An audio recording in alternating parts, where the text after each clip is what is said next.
Good morning. It's June 1st, 2023, a beautiful day in downtown Wheaton. Let's see, June 1st, 1955, at the height of the Cold War, Montgomery County Civil Defense Authorities held a large-scale air raid drill in which 1,200 residents at Tacoma Park practiced evacuating to Damascus. These drills were intended to prepare the public for potential nuclear attack on the Capitol. Tacoma Park residents were given a 1-hour grace period in which to complete the evacuation, after which they were directed to abandon their cars and take to the nearest shelter. Interesting, we're still asking people to abandon their cars, but for different reasons today. More for environmental protection. But I always like, I guess I'm a little disappointed when I get historic events in which I was alive. And for 55, I was live. So here we go. We're ready to proceed. We have 7 resolutions to approve. We have to do this in tranches because different people are eligible to vote. We have Sandy Spring Meadows Preliminary Plan Amendment 1, 1982, 180A. Sandy Spring Meadows Site Plan Amendment 8, 1982, 09, 2A, Sandy Spring Missing Middle Pilot Project, Preliminary Plan Number 1, 2022-0050, Sandy Spring Missing Middle Pilot Project Site Plan 8, 2022-0090. All commissioners are eligible to vote on these resolutions. Can I hear a motion? I make a motion to approve. Second. Seeing no discussion, all those in favor say aye. Aye. Aye. Aye. All right, we do have 2 virtual members with us, so we thank Roberto and James for chiming in. The next one is Wheaton Regional Park, FCP F 2023-0090. Commissioner Bartley and Panera were absent, so they're not eligible to vote. Commissioners online, I'll entertain a motion. Actually, Mr. Chair, it was the Commissioners Bartley and Pedolim who were absent. I didn't say that? You said Pinheiro. Oh, I'm sorry. All right, so Vice Chair Pinheiro and Commissioner Hedrick, you can make a motion to approve. I'll move that we approve. I second it. All right. All those in favor say aye. Aye. Aye. All right, 3. Those abstaining? You guys Abstain. Abstain. Okay, 302. We now have 2 more resolutions. The Diener School Preliminary Plan, Forest Conservation Plan, CU 23-06, and Clarksburg Chase Preliminary Plan 7, 2023-0020. Commissioner Pedoling was absent on this one. I'll entertain a motion to approve. I so move. Second. Thank you. All those in favor say aye. Aye. Aye. All those abstaining? Aye. All right. Abstain. 401, they're approved. Thank you for that. Now, we now have minutes. We are all eligible to vote on these. We have the minutes from April 27, 2023, and closed session minutes for April 27, 2023. Can I hear a motion to approve the minutes? I motion to approve. I second. Second. Okay, thank you. All those in favor say aye. Aye. Aye. Aye. Aye. All right, 5-0. Thank you.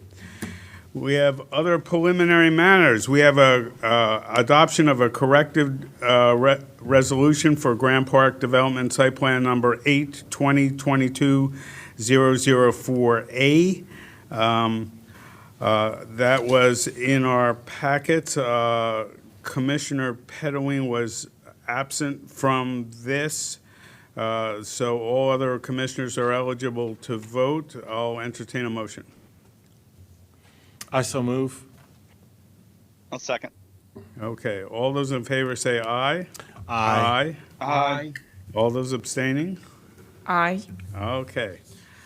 All right, so that's 401. Thank you for that.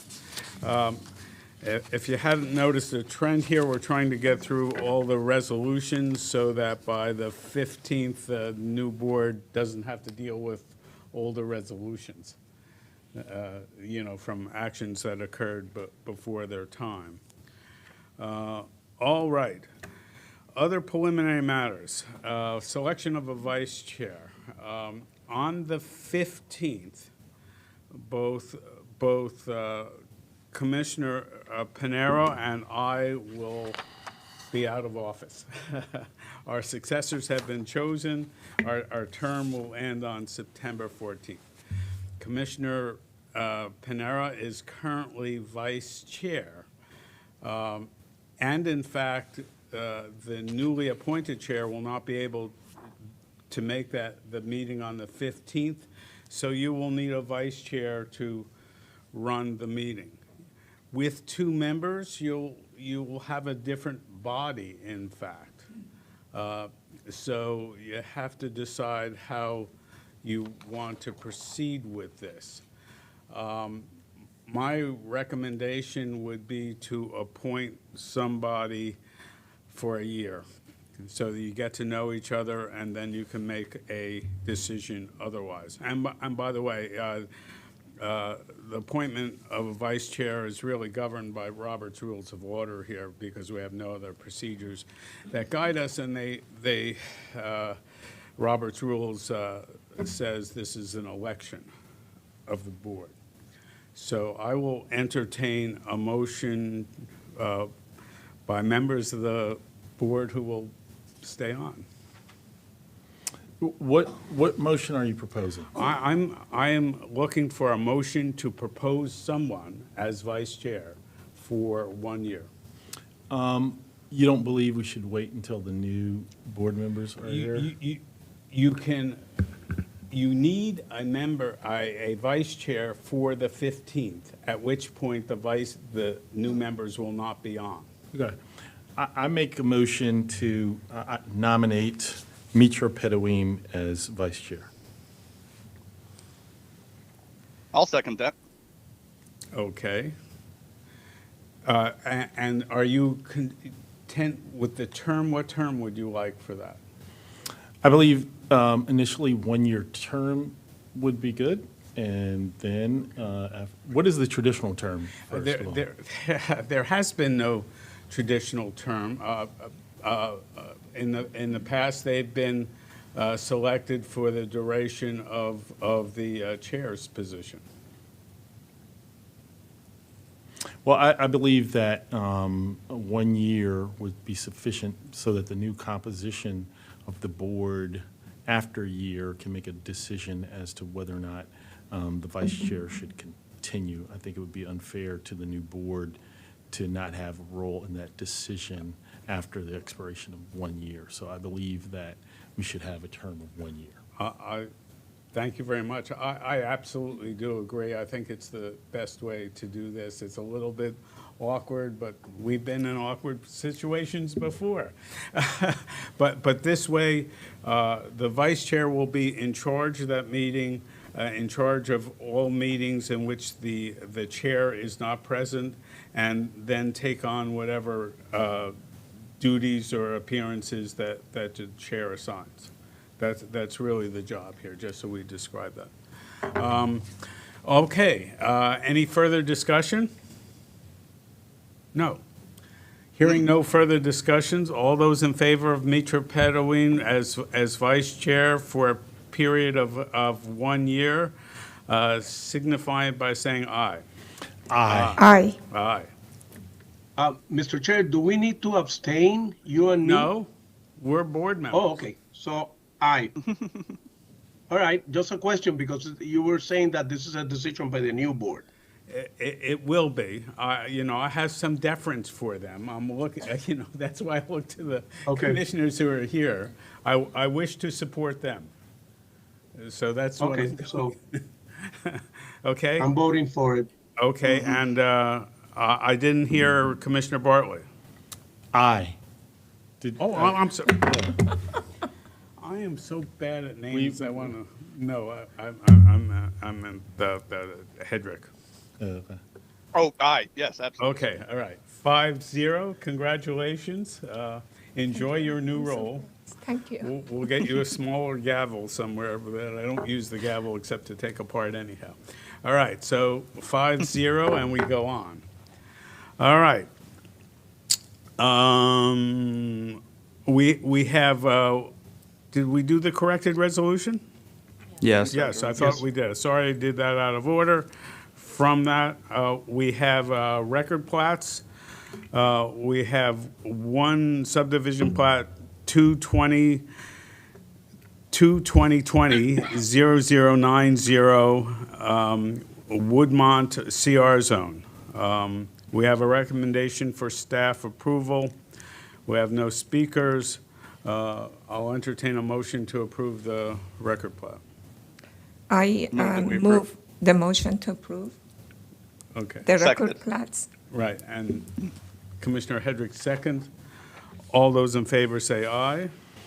Aye. Aye. Aye, all right, 5-0. We're doing great. There are no extension requests. We have a roundtable discussion from the planning director. Good morning, Commissioners. Tanya Stern, Acting Planning Director for the record. If we can show my presentation. Make sure, thank you. So I was out of town the previous week I would have done a director's report. And so there's a lot that's been happening since then. And so there's lots of information to share with you on what Montgomery Planning has been up to most recently. First, I want to start with a really great event that took place yesterday afternoon.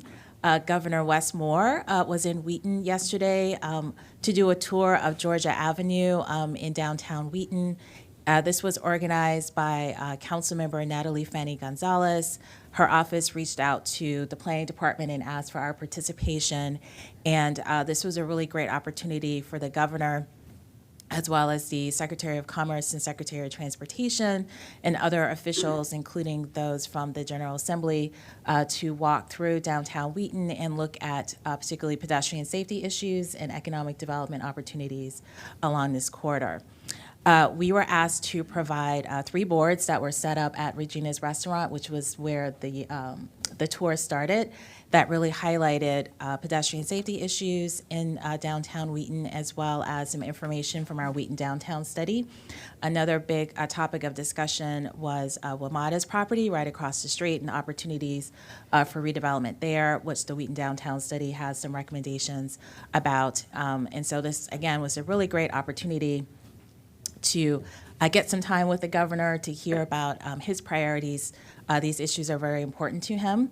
And so just also wanted to note that Montgomery Planning had a very strong representation. In addition to myself, incoming Chair Artie Harris was present along with several staff, Luisa Estrada and Matt Folden from Mid-County Planning, Eli Glazier from Countywide Planning and Policy, Deputy Director Robert Cronenberg, and also Dior Keene from our Communications Division. She took all these great photos. And so again, it was a really, really great event. And this is actually one of the boards that we showed at the event, which if I go back, if you look at the bottom right, Governor Moore, when he made some remarks at the beginning of the tour, he pointed to this board that highlighted data from crash data from the Wheaton area, and really highlighting that pedestrian safety, pedestrian fatalities. This is a major problem in this corridor, and so he particularly pointed out, this is something that the state should work on with the county. This is just in 7 years, 5 fatality. Yes, 5 pedestrian fatalities in 7 years. Oh my God, that's Yes. too many. Yes. Also, yesterday, another really great event that took place. We have 3 of us who participated in Leadership Montgomery's programs. We had our graduation yesterday, and so I, along with Jason Sartori, who is the Division Chief for Countywide Planning and Policy, completed Leadership Montgomery's CORE program, connecting our region's executives. And Jessica McVeary, the Mid County Planning Supervisor, completed their Emerging Leaders program. Both of these programs are 9-month-long programs where we are part of cohorts from professionals from multiple sectors around Montgomery County and receive a lot of really great training, insights, information about the county on a wide variety of topics. The planning department actually hosted one of the core program meetings, and I think also the Emerging Leaders program earlier this spring, and we've also had some opportunities to share some of our work as well. But again, this is a really, really great opportunity to continue our professional development, which is very much a priority for our department. So I'm sort of working backwards. I'm going to shift gears and give the board some highlights from the ULI, the Urban Land Institute Spring Meeting, which took place in mid-May. It was in Toronto this year, and this is one of the conferences that I attend annually and was also a speaker as well, which I will get to in a moment. So I just have some highlights from my tour. I'd like to share, some of the things that I saw, some of the things that I learned at these conferences. One of the things I definitely noticed being in downtown Toronto, there are a lot of towers, and not just for commercial uses, mixed use, but also a lot of residential towers as well. That's very much a model of development that they're definitely moving towards. One of the things that I did during the conference was to take a tour of the Mount Dennis neighborhood in Toronto. This is a bit of a ways outside of downtown Toronto. It is a community that was established, I believe, in the late 19th century as more of really kind of an industrial town. There was some factories there, and over time and even up until today is really a community that is a home of a lot of immigrants who moved to Canada and settle in Toronto. It's a very diverse community as well. But there's some major transformations, major changes coming. This community is going to soon open a new transit station. There's a new transit line that's opening in this area, and so that's the sort of middle photo is the Mount Dennis station, and this is becoming the catalyst for future TOD, transit-oriented development. But because of the makeup of this community, there's also a lot of concerns about gentrification and displacement. And so the tour that I took also kind of highlighted those issues. There is an image on the upper right, so a couple of houses that are boarded up. That is part of a site that has been assembled that will become the site of future high-rise residential development. That is, you can't see it in his photo, but it's basically on the other side of where the train station is, the new station. There's also a photo in the middle right. It looks like a parking lot. That's the parking lot of a well-used, beloved local grocery chain that is also slated to be redeveloped into very high density, very high rise mixed use development with a replacement grocery store. And so it sort of gives you a sense of, this is a very kind of low rise community, but because of its proximity to a brand new transit line, there's going to be some very significant physical changes that will happen because of redevelopment. There has been planning around these communities, so it's not just, developers picking sites and choosing to make these changes. It actually is being driven by a plan that was completed for this area, but it was just a very eye-opening tour to see a community that's really on a precipice of a lot of change. I also got an opportunity to take some additional tours. I am a member of ULI's Transit-Oriented Development Product Council, which has its own program day on towards the end of the conference, and we get to do some tours as well of TOD projects. We got to see a project that is being built essentially over part of Union Station, the train station in downtown Toronto. It's a CIBC Towers is actually two buildings. The large photo is one of the buildings that's completed now. It's commercial, and then there's a second building that is under construction right now that is being built literally over the train tracks, where both the transit service as well as other train operations occur. There's also a park, sort of open space area that you can see towards the bottom. And I also had the opportunity to visit another part of Toronto. It's the West Don Lands area. That's basically in the waterfront area where a number of years ago, Toronto had hosted the Pan Am Games and built a lot of housing for athletes that has since been turned over into market rate housing. So got to see some of that, and actually there's some additional development that's happening. And I also got an opportunity to attend a creative placemaking gathering that was hosted at a facility that is essentially like a WeWork model, but for creatives. So they house shared spaces for people who are in fashion design, music production, film production. So that was just really, really interesting just to see how, Toronto is continuing to have a lot of development. I definitely heard multiple times there are more cranes in Toronto and I think any other part of Canada, if not North America. There's still a lot of development that's happening. And a lot of this is infill development. Just wanted to make note of that too. Just a few images of some really great sessions that I went to, one of which is a session with 3 mayors from some adjacent communities. There was a discussion about suburban urbanism. These were some communities that used to be, smaller communities that have experienced a lot of growth over the last few decades. So that was a really, really interesting discussion. Went to a session about a new ULI report about 15-minute communities, leadership strategies.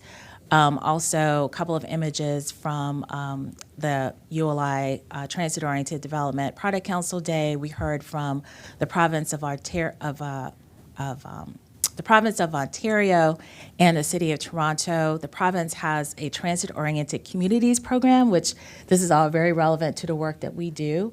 And a big priority that they talked about is not only leveraging proximity to transit stations in the Toronto area, but actually building over transit stations. And when there is an opportunity to build a new station, to do that as a joint development project, so that the station is actually built as part of a tower that's being built. So that was a really, really interesting session. And then I also attended a session about the adaptive reuse of malls, which again is a very relevant topic from Montgomery County. And again, there's a screenshot of one of the projects. And again, this isn't just, add some housing. This is add towers at mall sites. And this isn't necessarily right in the middle of downtown Toronto as well. So again, in the Toronto area, they're very much taking their perspective of using high-rise development as a way to provide more housing. And then I want to end with noting that I was a moderator for a really great panel during a conference. It was called The Welcoming City, Encouraging Diversity and Inclusion Through Creative Placemaking. I've made mention to the board, I'm very active in ULI Washington, the local district council, and a few years ago co-founded and co-chaired for 3 years ULI Washington's placemaking local product council. And so the idea of this session was something that I and the other previous co-chair came up with 3 years ago and wanted to do for ULI's local conference that they used to have that was going to take place in April of 2020, which obviously didn't take place because of the pandemic. But we ultimately had this opportunity to do this as part of the national conference. And so I had a really great panel of experts from the DC area and also panelists who focus on creative placemaking issues nationally as well as globally. So moving on to other activities, again, we've been really busy at our department. I also last week moderated a ULI Washington panel on exclusionary zoning, overcoming segregation in our communities.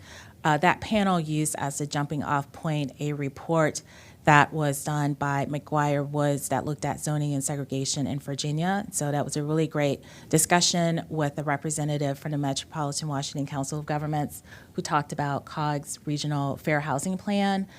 We also had a representative from Arlington County and a developer representative who is in the housing market. Montgomery Planning also participated in 2 Bike to Work Day pit stops in the county, which also took place last month. And we are continuing our community engagement for the University Boulevard Corridor Plan. So that concludes my presentation. I'm happy to answer any questions. I'm curious. It's very interesting to see that the conferences are back. Do they still do it hybrid, or is it again the participation in person is coming back to the pre-pandemic? I just heard in the news that some of the hospitality industry is still not catching up to the business conferences, and they're thinking creatively of providing different venues to match. So I don't know what is the trend now. For the Urban Land Institute conferences, they have two annual conferences, the spring meeting and the fall meeting. And the American Planning Association, that's the National Planning Conference. So those are the conferences that I attend on a pretty regular basis. And I would say it depends on the conference. For ULI, they are in person, but they provide a hybrid option where you can, if you register for the conference, they have a conference app and you can watch the sessions virtually, for up to, I think, a month. For the APA conferences, they've split it in half, so the main conference is all in person, but then there is a sort of a 3-day virtual conference that happened about a couple of weeks later, so that's an additional piece. I've heard of other conferences that are very much in person as well, so it really depends. But I can definitely say just from my own experiences this year and last year going to these conferences, people are definitely coming to the conferences. I mean, to me, I didn't see any sort of discernible difference in terms of the attendance between the ULI spring meeting and the APA conference, which both took place this spring. The ULI fall meeting tends to be even bigger than the spring meeting, and that's going to be in the fall in October in Los Angeles. But I definitely see a lot of people, traveling to these conferences. I certainly see a lot of people in the airport, so I think that the activity is definitely picking up. I just wondered, looking at the pictures of Toronto, to what do they credit the unique architecture that they're getting, the variability in really the shapes of buildings and the materials used? Are they doing incentives? Is that a natural occurring phenomenon? That's a really good question. The sessions that I attended did not focus specifically on those issues, and so I can't really answer that question in particular. One thing I did learn a bit about is that in terms of planning and zoning decisions, the province has actually a lot more authority than, say, what's typical in the United States.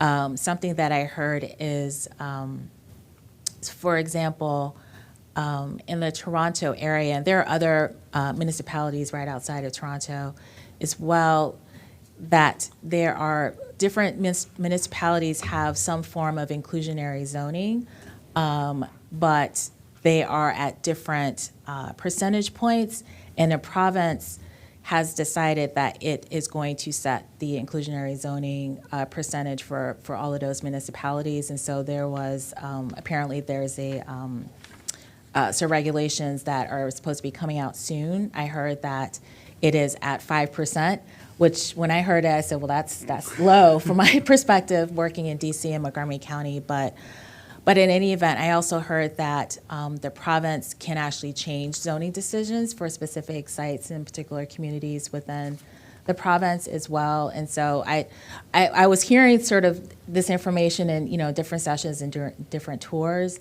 and have heard some local officials express frustration with the province basically sort of overriding their local decisions, but also heard some local officials who thought it was beneficial for what they were trying to accomplish.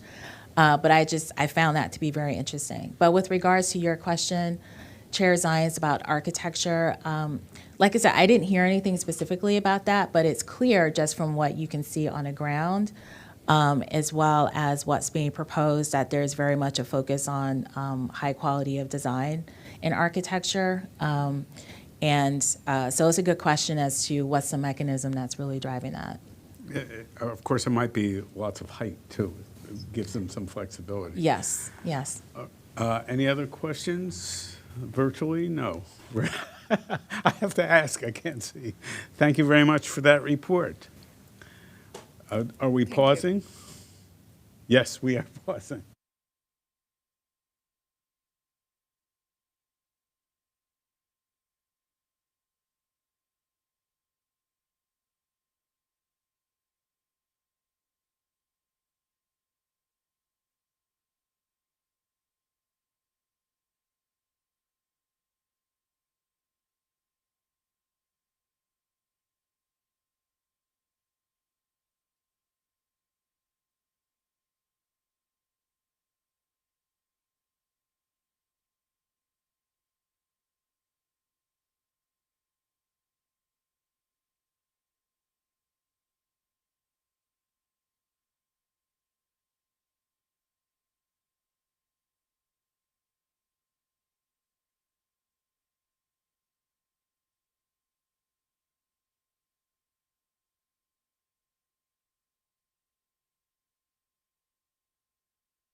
Happy June 1st, 2023 to everyone. We are on item 5 at the Planning Board, Evolution Labs North Bethesda Sketch Plan Amendment 3/2013-001A, preliminary plan number 1/2015-001B, and site plan number 8/2015-001B. We have no speakers for this item. First, we'll hear from staff, and then we'll hear from the applicant. Good morning. For the record, Matt Folden, Regulatory Supervisor with the Mid-County Division, and I just wanted to take a moment to highlight a few things about the project before we get into the technical elements. Staff is pleased to bring this project to you today. This is a life science project that creates an opportunity for expansion of the county's continuing to grow life science sector. This was an efficient review. This is a combined sketch plan, site plan, and preliminary plan. It took less than 120 days, which is the allotted review time we get for a single one of those reviews. And that's in large part due to the partnership with the applicant having timely and quality submittals. And as you'll hear in the presentation, the project continues to implement the White Flint sector plan and creates an opportunity to completely re-envision Wall Park as a result of the removal of the surface parking lot. And with that, I'll turn it over to lead reviewer Parker Smith. Thank you. Good morning. For the record, Parker Smith with Mid-County Planning. As Matt just explained today, I'm pleased to present Evolution Labs North Bethesda, Sketch Plan Amendment number 3/2013-001A, Preliminary Plan Amendment. Oh.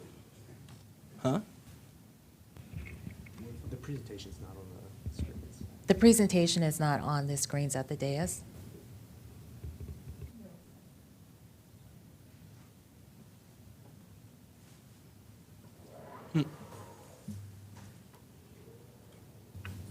We do see a lovely blue panel. It's Do I quite need nice. to join or something? What's? Okay.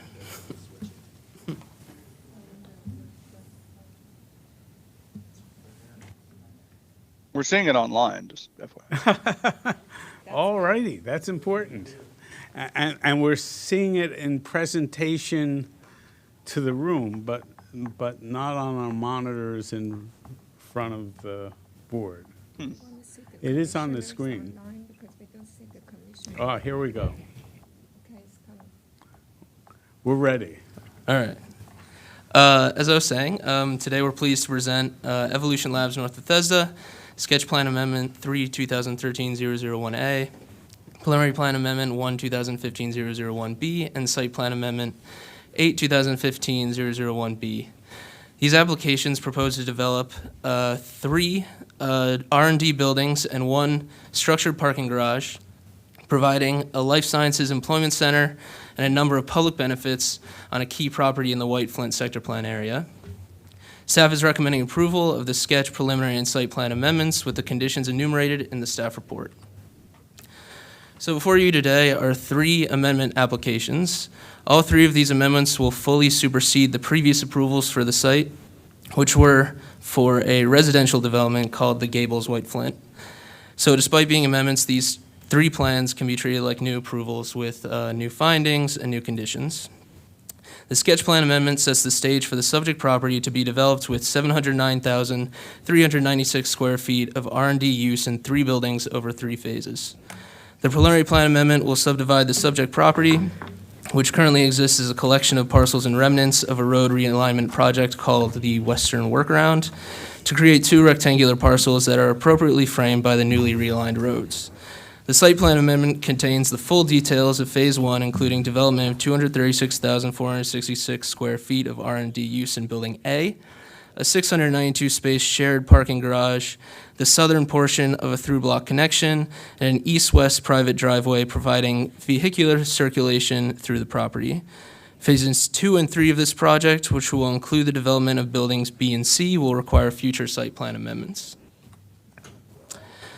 So staff recommends approval with conditions of the sketch, preliminary, and site plan amendments. This proposal will bring life science uses and jobs to a vital location in North Bethesda and provides public benefits that were envisioned in the master plan and will greatly enhance the area. Chief among these public benefits is an agreement between the applicant and the county to provide public parking in the applicant's structured parking garage that will effectively replace the public surface parking that currently occupies the majority of the Wall Local Park site to the south. This will allow for the removal of service parking from Wall Local Park and will therefore create the opportunity to reimagine and enhance Wall Local Park as a superb public amenity. The project will also deliver a landscaped pedestrian through-block connection and an east-west private driveway with a curbless central area that will enhance pedestrian circulation through the property and provide a pedestrian-only connection to Wall Local Park to the south. So just to get you all oriented, as mentioned, the subject property is located in North Bethesda, about a block south of Pike and Rose, and directly south of the Grand Park development that came to the board recently. As I've mentioned, it's also directly north of Wall Local Park and the Kennedy Shriver Aquatic Center that exists on Wall Local Park. The property is bounded to the north and east by the new alignments of Banneker Avenue and Grand Park Avenue, and bounded to the west by Old Georgetown Road. The property as it exists today is largely unimproved, with surface parking and a construction staging area connected to the Western Workaround Road realignment. The property consists of 5.11 acres of gross tract area and is split zoned, with a portion at the east zoned CR4, C2, R3.5, H250, and a portion at the west zoned CR3, C1.5, R2.5, H70. So the sketch plan proposes 709,396 square feet of R&D uses to be developed over 3 phases. The first phase will include Building A, the first phase of the shared parking garage, including all 100 spaces for public use, the east-west private driveway, and the southern portion of the through-block connection. The second phase will include Building B and the completion of the through-block connection, and the third phase will include Building C and the full build-out of the shared parking garage. The preliminary plan proposes to subdivide the property's currently fragmented parcels into parcels A and B, which are appropriately framed by the newly realigned neighboring roadways. Parcel A will contain Phase 1, including Building A, the parking garage, and the east-west private driveway. Parcel B will be the site of future Phases 2 and 3 and future Buildings B and C, but in the interim will be used as a seated lawn for community use. The site plan is limited to Phase 1 and proposes to develop 236,466 square feet of R&D use in Building A at the southeast of the site, a 692 parking space garage at the southwest of the site, and the southern portions of the through-block connection, as well as the east-west private driveway that bisects the site. All 100 parking spaces set aside for users of the Kennedy Shriver Aquatic Center, Wall Local Park, and Josiah Henson Museum will be included as part of Phase 1. Vehicular circulation on the property will be provided via an east-west private driveway that bisects the site and connects Old Georgetown Road with Grand Park Avenue to the east. Access to the parking garage will be via this private driveway. Pedestrian circulation will be enhanced by the proposed through-block connection, which my colleague Natasha Fahim will discuss in further detail a little bit later on. So here is the table of public benefits being provided by the project. The applicant is required to provide a minimum of 100 points, which the applicant is exceeding by seeking 121.55 points. These public benefits are highlighted by the through-block connection and by the major public facility category for the provision of replacement parking for the Kennedy Shriver Aquatic Center. So just to dig in a little bit on this parking situation, one of the public benefits that we're very excited about is this provision of public parking within the applicant's shared parking garage. As part of Phase 1 of the project, the applicant will construct 692 space shared parking garage. A minimum of 100 spaces within that garage will be designated for use by users of the Kennedy Shriver Aquatic Center, Wall Local Park, and Josiah Henson Museum. Montgomery Parks, the owner of the parkland at Wall Local Park, and the Montgomery County Department of General Services, the operator of the Kennedy Shriver Aquatic Center, have held discussions with the applicant and determined that the parking being constructed and provided by the applicant in their shared parking garage will be sufficient to fully replace the surface parking that currently exists in Wall Local Park. This will allow Wall Local Park's current surface parking to be removed and creates the potential for the former parking area to be turned into usable park space. With the surface parking removed, Wall Local Park can be reimagined and transformed into a far better and more engaging park, which will be significant and much needed amenity in a prime location within North Bethesda. Additionally, as part of a future mandatory referral, the applicant will construct an access drive connecting the proposed shared parking garage at the southwest of the site with the Kennedy Shriver Aquatic Center drop-off loop, allowing for effective circulation and creating a convenient connection between the facility's parking and drop-off areas. Can you show that access road here while we're here? So the mandatory referral is, it's a different application, but what we've seen is a connection, if you can see my mouse, that goes around that west side of the property to connect to a parking garage at the southwest of the subject property. Okay, I have questions, but I ask later. Okay. At this point, I'm going to hand things over to Natasha Fahim to discuss some of the design elements of the project. Thank you, Parker. For the record, good morning, everyone. For the record, I'm Natasha Fahim, the urban designer of the Mid-County Division. At this point, I would like to highlight some of the design aspect of this development that has been achieved through the constructive dialogue that we had between the staff and applicants team. So just looking at the site into the context, given the site approximately to the proximity to the metro station and the Wall Local Park, the Marriott Conference Center, Pike and Rose on the northern side, we think that this development is creating a biotech facilities in a highly amenitized area while taking advantage of the recent completed county investment in the realignment project of the Old Georgetown Road and Town Road, known as Western Workaround. Additionally, as my colleague Parker mentioned, this project is setting a stage for the planned investment in the Wall Park. In the aerial image on the screen, you can see the site in relationship with other developments, such as Pike and Rose and Graham Park development on the north side of this subject property. The proposed north-south through block connection, which is aligned with the pedestrian connection on the first phase of Graham Park development on the northern block, will offer a fine-grained pedestrian connection parallel to Old Georgetown Road and Graham Park Avenue.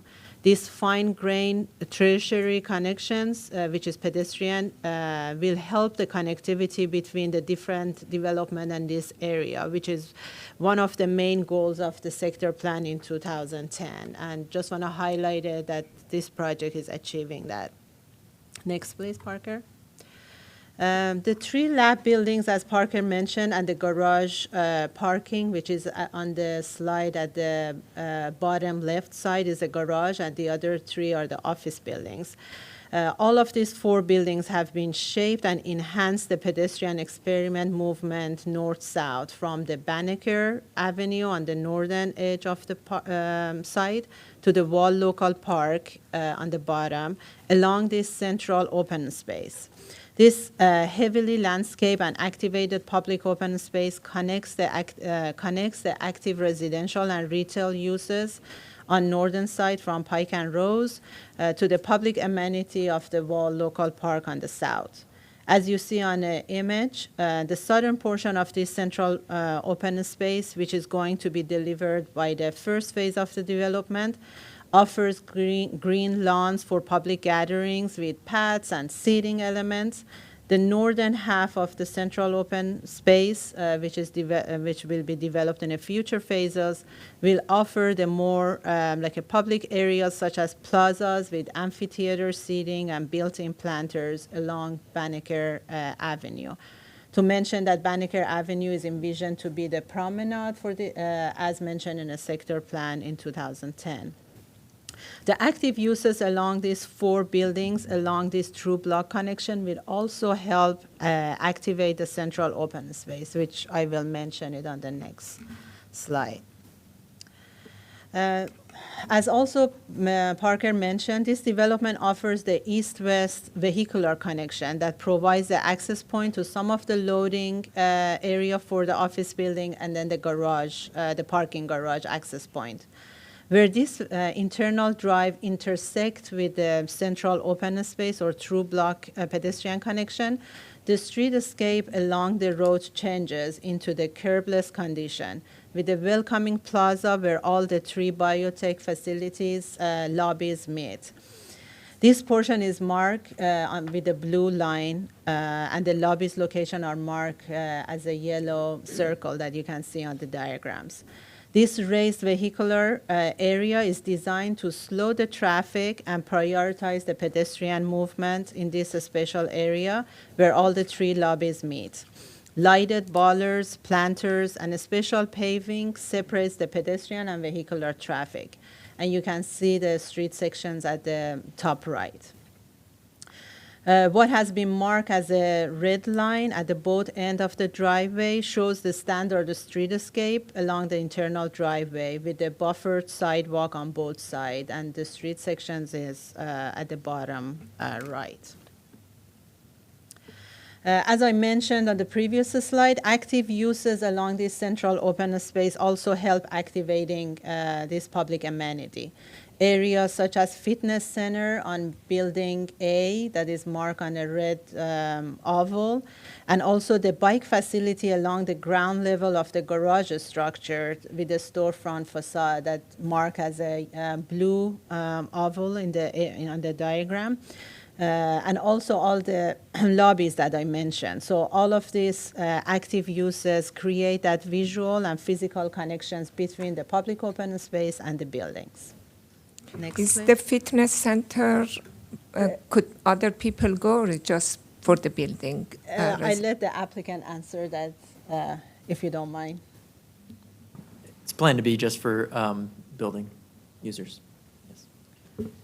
For the record, what's your name? Christopher Smith, Stonebridge, the applicant. Yeah, but the purpose is that all of this active uses with the glazing and the storefront, it helps like create that visual connection so that public open space doesn't feel like it's just a leftover area.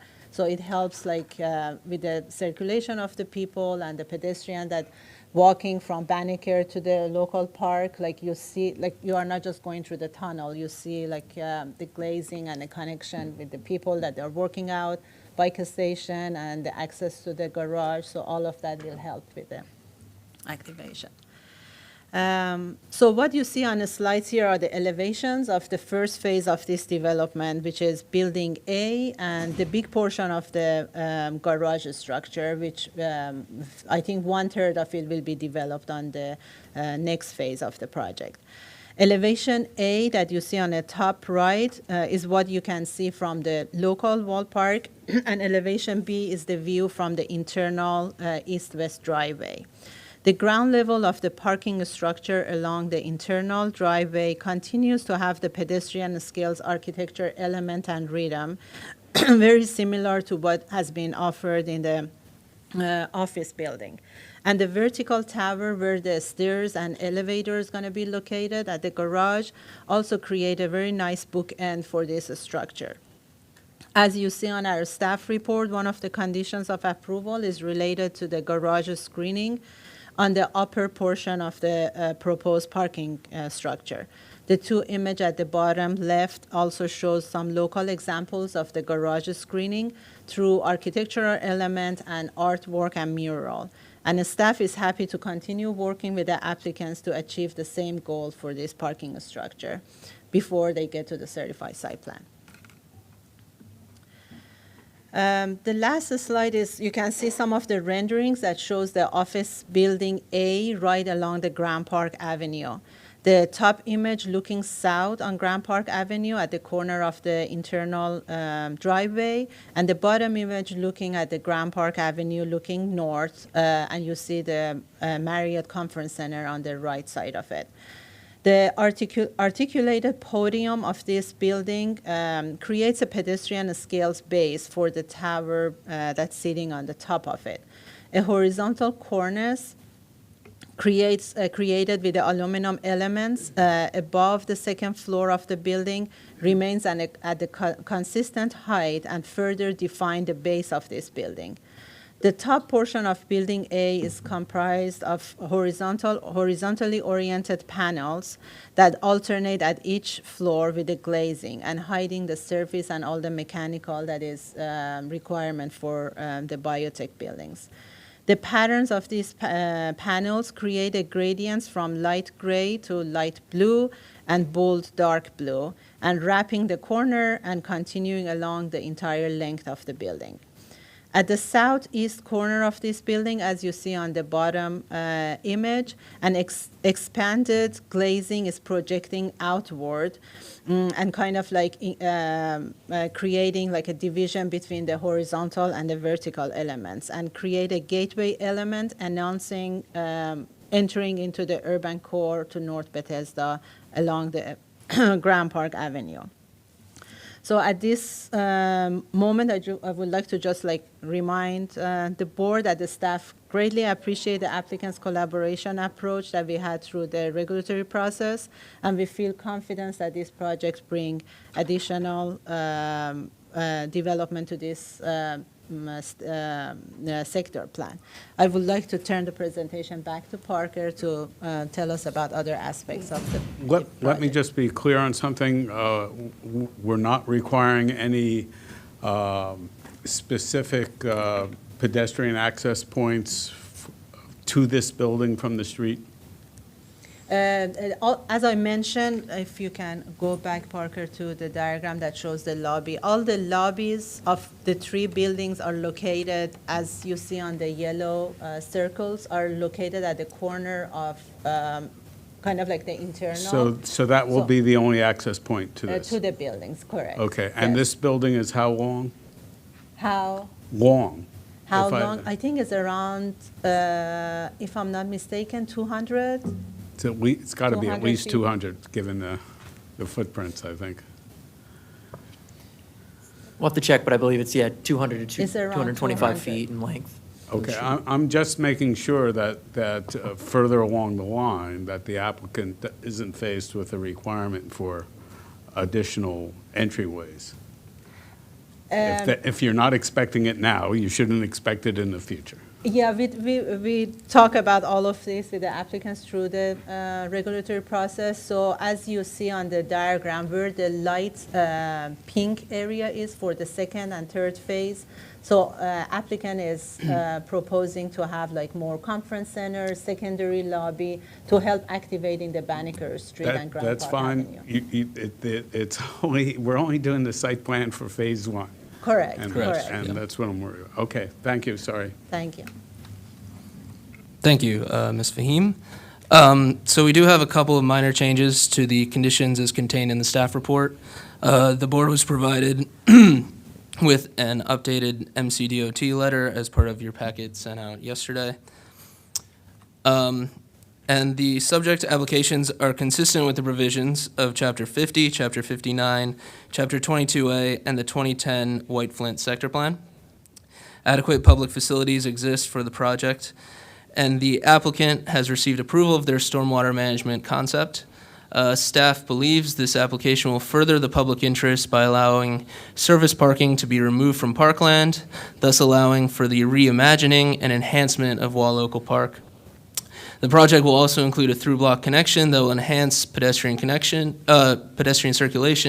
in the area and create a pedestrian network that at full build-out will connect Wall Local Park with Pike and Rose to the north. Lastly, the project will provide a crucial life sciences employment hub in this area of North Bethesda. The applicant has met all proper signage, noticing, and submittal requirements. Staff has not received any correspondence regarding this project.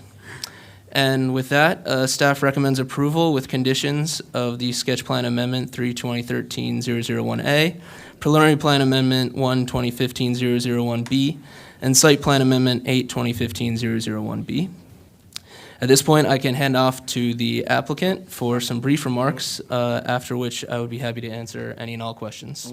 Let me answer the technical questions before your presentation, just so I get some things on the record. If you go to, it's page 19, your staff report, you also had a site diagram in one of your slides that showed the lotting, particular with regard to, I guess, site number 6. It's a little small, but I can read it. Yellow is also my favorite color to blend into white. I might have a bigger one here. There you go. Yeah. Excellent, okay. Site number 6 and the right-of-way at Georgetown Road were areas of this site previously that had been dedicated? Yeah, so, it's a very complicated subdivision situation, given the western workaround and the various sort of fragmented parcels that resulted from it.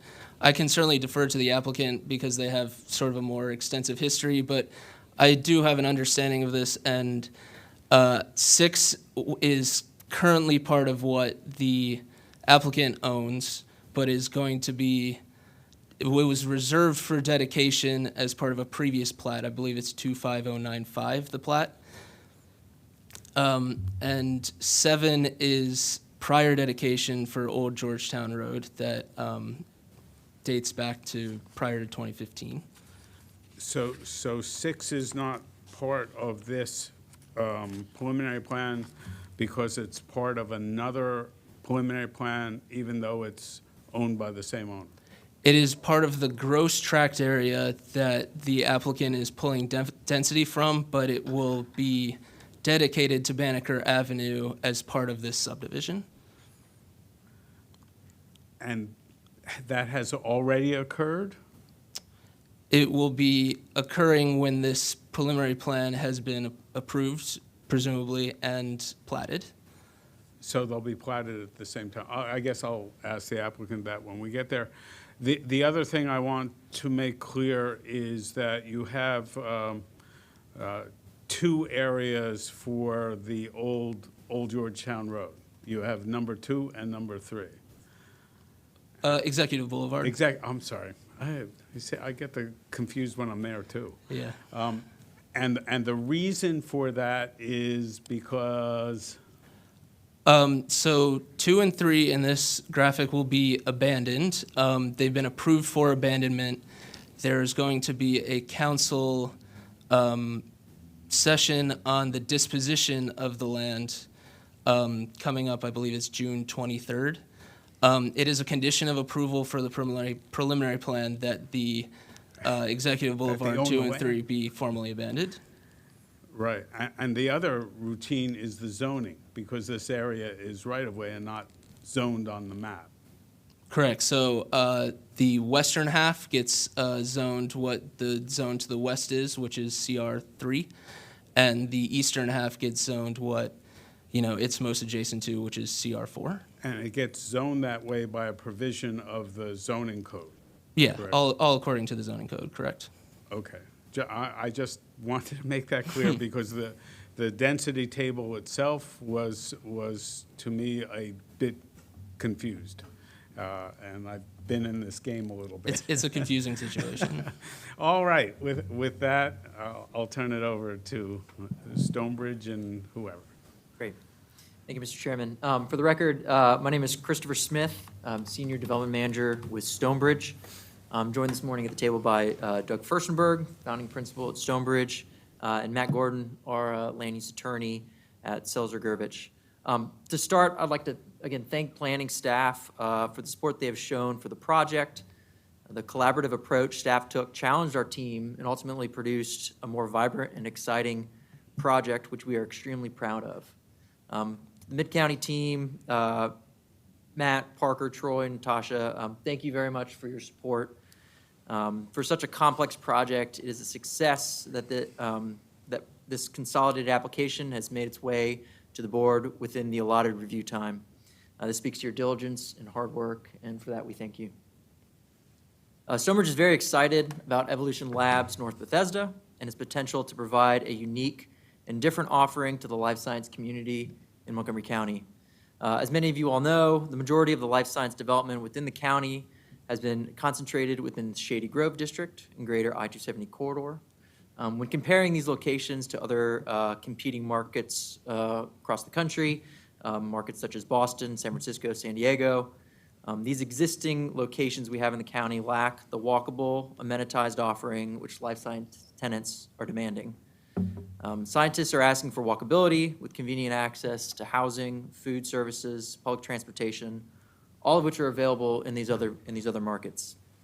To keep Montgomery County competitive, we need to establish an urban-focused alternative that meets the growing needs of the market. There's no better place to do this in Montgomery County than in North Bethesda. Due to its close proximity to the established amenity base at Pike and Rose, and the North Bethesda Metro Station, and convenient access to I-270, we believe that Evolution Labs North Bethesda checks all these boxes that scientists are looking for, and is the prime location to establish an urban life science campus within Montgomery County. Given the size of the site that was made available due to the investment the county made with the Western Workaround Project and the additional height and commercial density made available by the zoning text amendment recommended for approval by this board, the Evolution Labs North Bethesda project has the potential to be the anchor needed to establish North Bethesda as the new premier life science cluster within the county, allowing us to compete with other urban markets in attracting high-profile life science companies and spurring further economic development in North Bethesda. As Parker and Natasha so eloquently outlined, the project's location and size will offer a purpose-built urban campus opportunity for tenants and has been intentionally designed to emphasize connectivity with both Pike and Rose to the north and Wall Local Park to the south. The generous through-block connection will allow for easier access for the surrounding community to enjoy these two public amenities. With ample landscaping and creative design, this open space will draw the community into the development to witness science being made. In addition, the project will also provide replacement parking for the Kenny Shriver Aquatic Center, Wall Local Park, which is Josiah Hentz Museum, as outlined earlier, which will allow for the revitalization of the park as outlined in the sector plan. Our team has collaboratively worked with staff to develop this plan and are appreciative that they have recommended to you that this plan be approved with conditions. We have reviewed these conditions and have no objections to what staff has outlined. Myself, along with our team members, are here to further elaborate and answer any questions you may have. We thank you for your time and consideration for this exciting project. Thank you for that. I immediately have a question on the zoning text amendment. I didn't think this required an additional text amendment. I thought it was using the averaging heights and densities between sites that are in the zone now.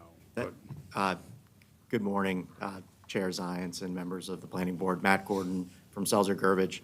So the planning staff and this board recommended a ZTA, I guess it was this past fall, about a year ago, and it basically builds off of the concept that was already there for density averaging and height averaging for affordable housing for biosciences. So that was adopted, but it was essentially a variation of what the zoning ordinance already had available for residential projects. On a personal level, I've been trying to get height averaging for a long time.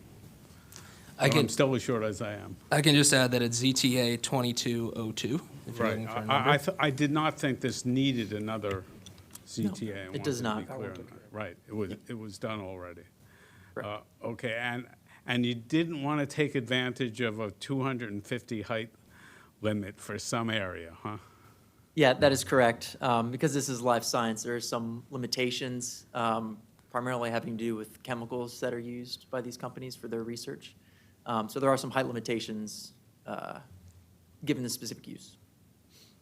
Right, and you're dealing with 15-foot floors too here. Correct. So it's a lot of stuff. Yes. That's a technical term again. Yes. Do my compatriots have any questions? Yes. Yes. Well, one of the advantages of being here to see something that we have been working for a long time. I know I was talking to Deputy Asan this morning, and when I started reading this past week, and I was not familiar with the name because it was under another name before, and I could tell you I was excited. The biggest thing, the first thing I put in here with that exclamation mark that, ooh, Wall Park is coming back again. So I'm so happy to see that this is eventually coming, and hopefully, it comes on the map and it's being constructed. I'm surprised that Rachel is not here. She was starting that. And I just was talking with Mr. Austin. Looks like that we still have the capital improvement project, because that was one of the CIP that I actually worked on that to put money for this park, and apparently it's still in existence.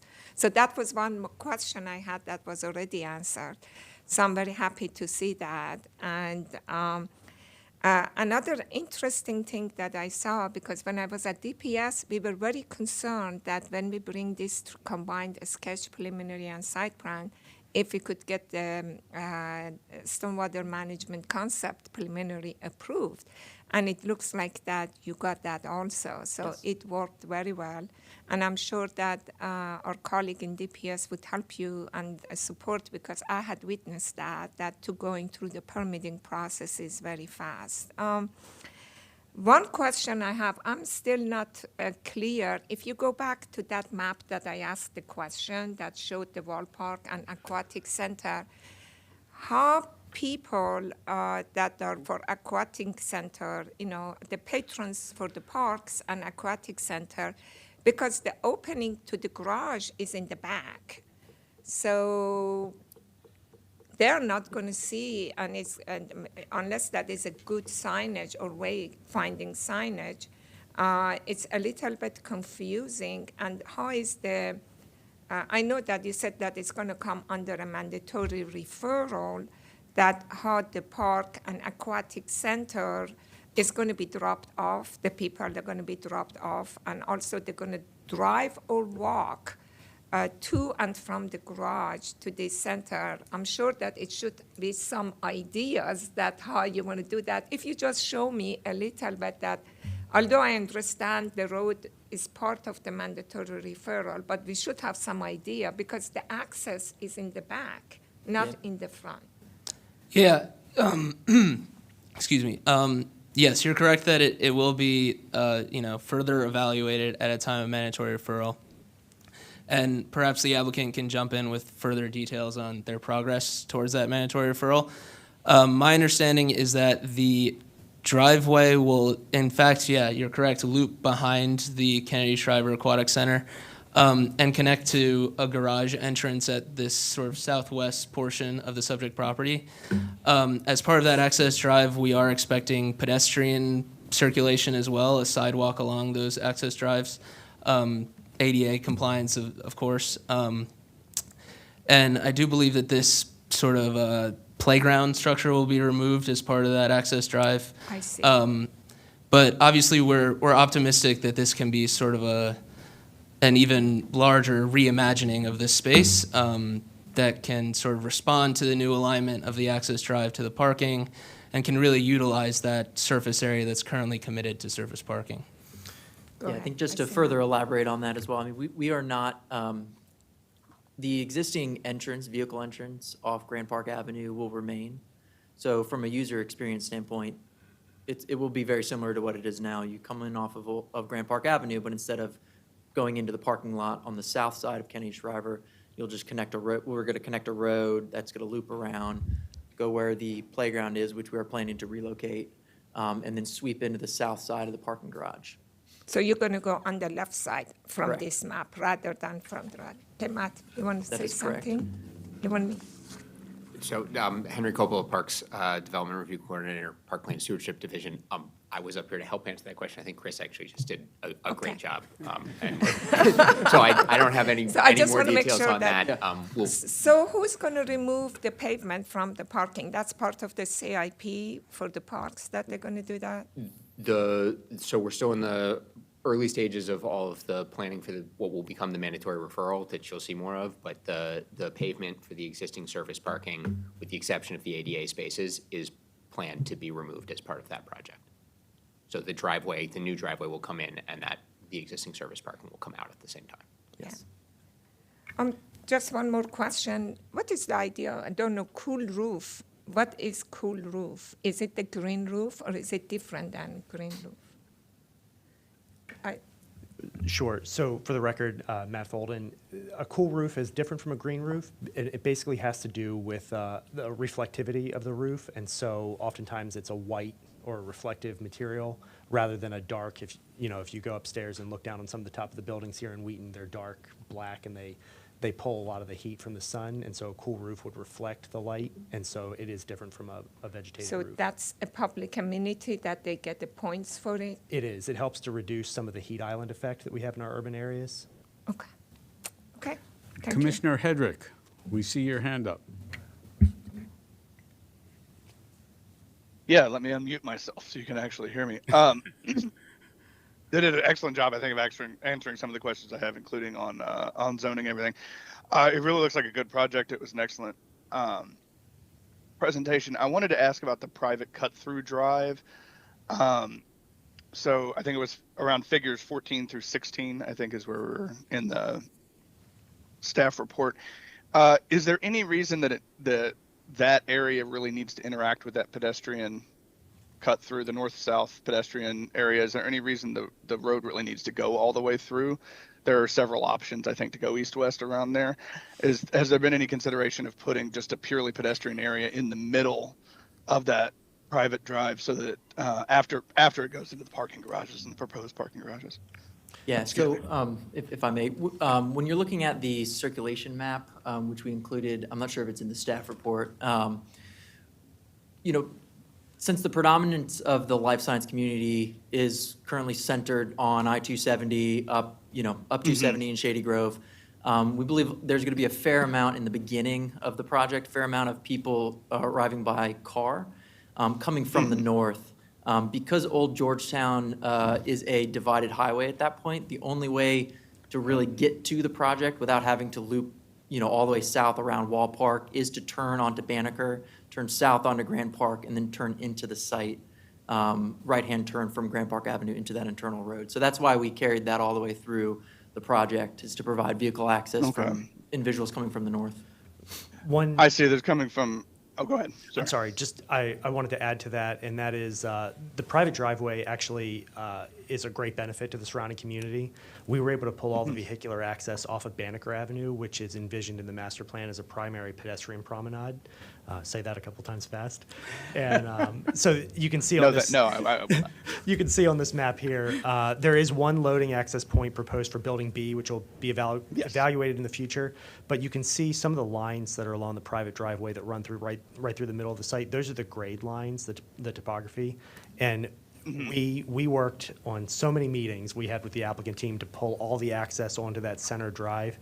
We were just not able to do it because of the grading for Building B. But what that does is it really keeps a lot of the additional vehicular traffic off of that Banneker Avenue. Okay, so Banneker is proposed in the future to be a more pedestrian, less vehicular traffic over there. I noticed the private drive I believe it didn't have parking along the sides. Is that correct? It's just a vehicular drive-through. Is that right? That is correct. We are planning for a lay-by for drop-off, but no parking along the private drive. And you're also okay, great. No, there's also sidewalk along that. Correct. Sidewalk connects all the way on both sides of the private drive from Grand Park Avenue to Old Georgetown. Right. Commissioner Bartley. No, great. Yeah, and sorry, Commissioner. No, you still have the floor. I didn't know you were still had a question. Oh no, the only other thing is I think I've lost this battle, but there's no way we can start calling it South Rockville. No. Okay. Sadly, as a resident myself, I have to throw that out there. But no, it looks like a good plan. I want to try to get as much sort of pedestrian flow and everything as we can. I think that the sidewalks, the bike lanes along the side, the pathways looks all good. So I think it looks like a good project. Thanks. Commissioner Bartley. Yeah, this is a great project. It's symbiotic and a perfect fit to complement the development of Pike and Rose across the street. I know those businesses and residents are going to be particularly happy, especially landlords, taking into consideration the proximity of this building, the potential for new employees and or tenants and customers of the businesses across the street. I'm also thankful for the parking that's going to be public use. And I think Mitra addressed that. My daughter is an avid swimmer, competitive swimmer. And sometimes I don't go to the events at the Shriver Swim Center because my big fun truck can't park there. And so it's going to be exciting to have an opportunity to park there. And the one question I do have is the interim seated lawn for community use. I know there is a high population of dog walkers, pedestrians in the area, and once this becomes viable for them to use, how do you plan to make for a space once the new buildings get erected? Because it's going to become an essential part of the community for use. And so that's one area of interest I have. Thanks. Yeah, that's a great question. So with the completion of the development of the first phase, we are planning to remove the rest of the surface parking lot that's already there, the abandonment of Old Georgetown, and grade and seed that for community use. We are planning for that just to be a big open lawn at this point in time. I think we can communicate with some of the community organizations that are established in North Bethesda to figure out if there's a way to program that kind of in conjunction with kind of some of the established community groups that are up there. Specifically for dogs, I mean, we haven't really put much thought into that, to be perfectly honest with you. We're not envisioning kind of restricting access or anything like that. We really want this to be a nice, open, kind of seated lawn available for the community until we go and develop the second and third buildings. My question is, when you develop the second and third buildings, this is no longer going to be a seated lawn. That's correct. That's my correct. my query.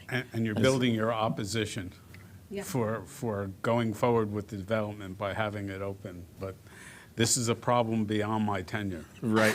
So that's my question, is because once it's being used by the community, then you're going to run up against opposition, I think. Understood. That's a good But it's point. going to be He has a very good curious. point. Remember the Rockville Civic area. It was exactly the same way, and people were not willing to give it up, and it was a lot of movement because it's a very good thing when it is available.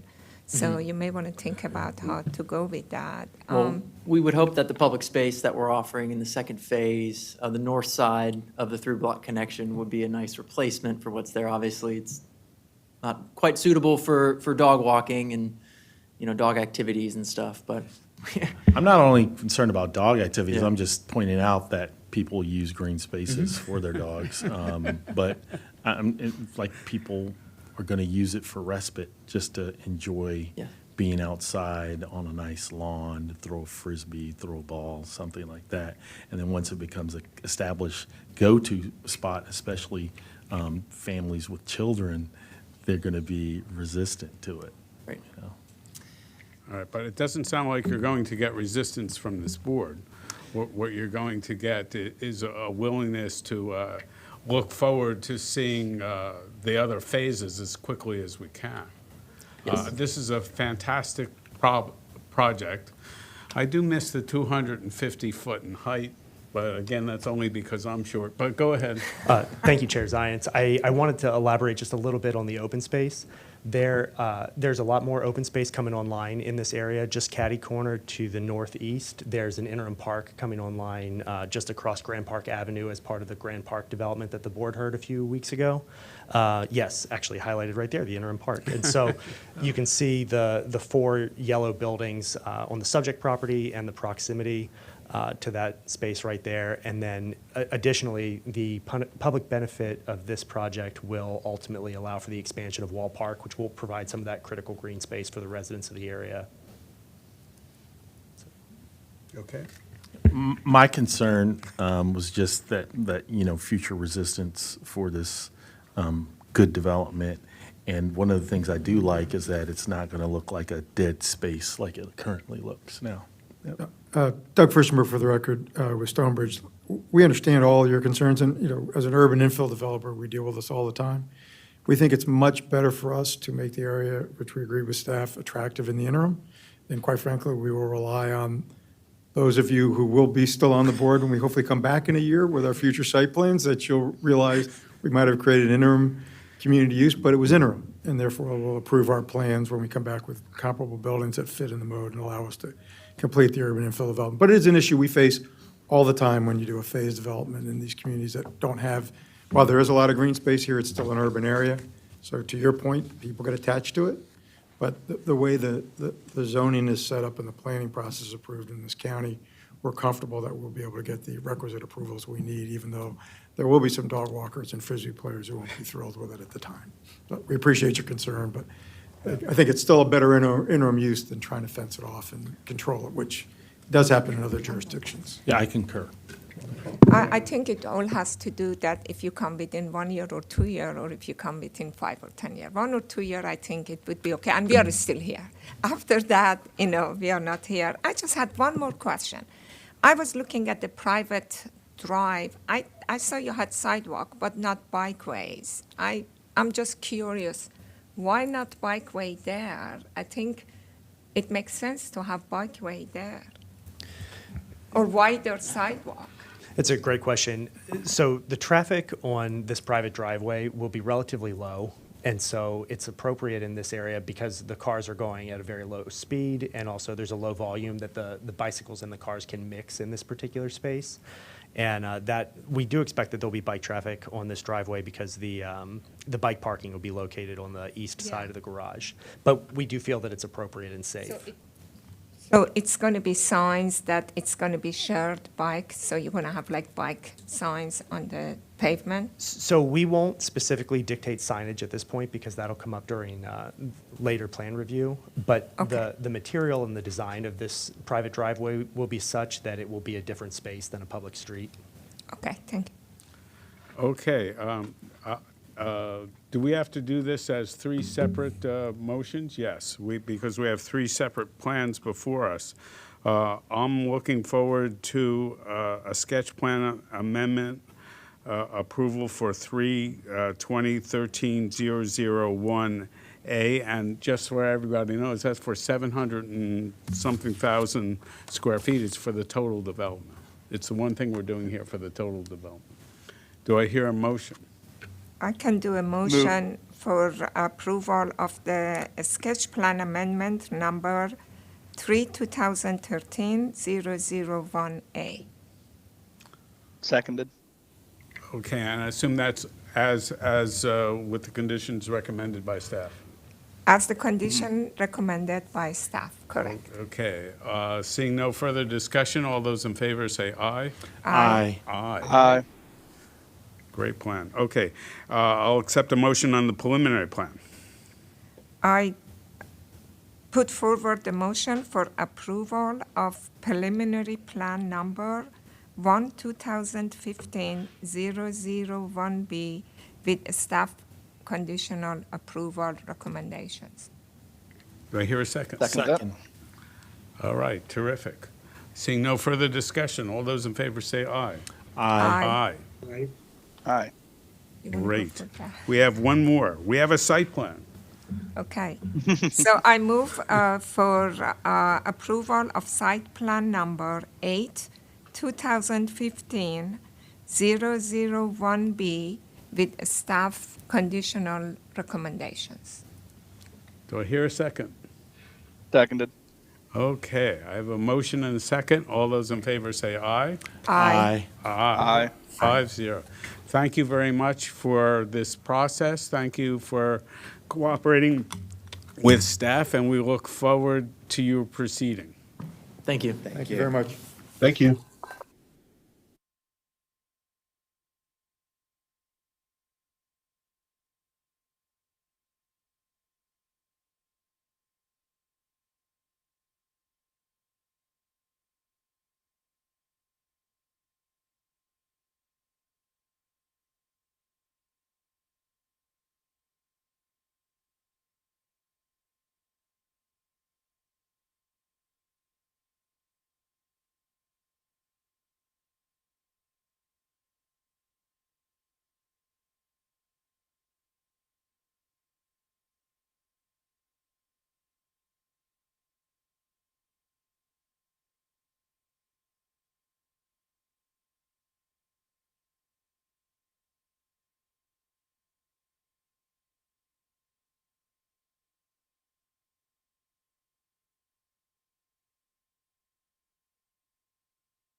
Good morning. It's still June 1st. It's still a sunny, beautiful day, and we are on item 6 at the Planning Board zoning text amendment 2304 and Bill 2223, residential uses, short-term residential.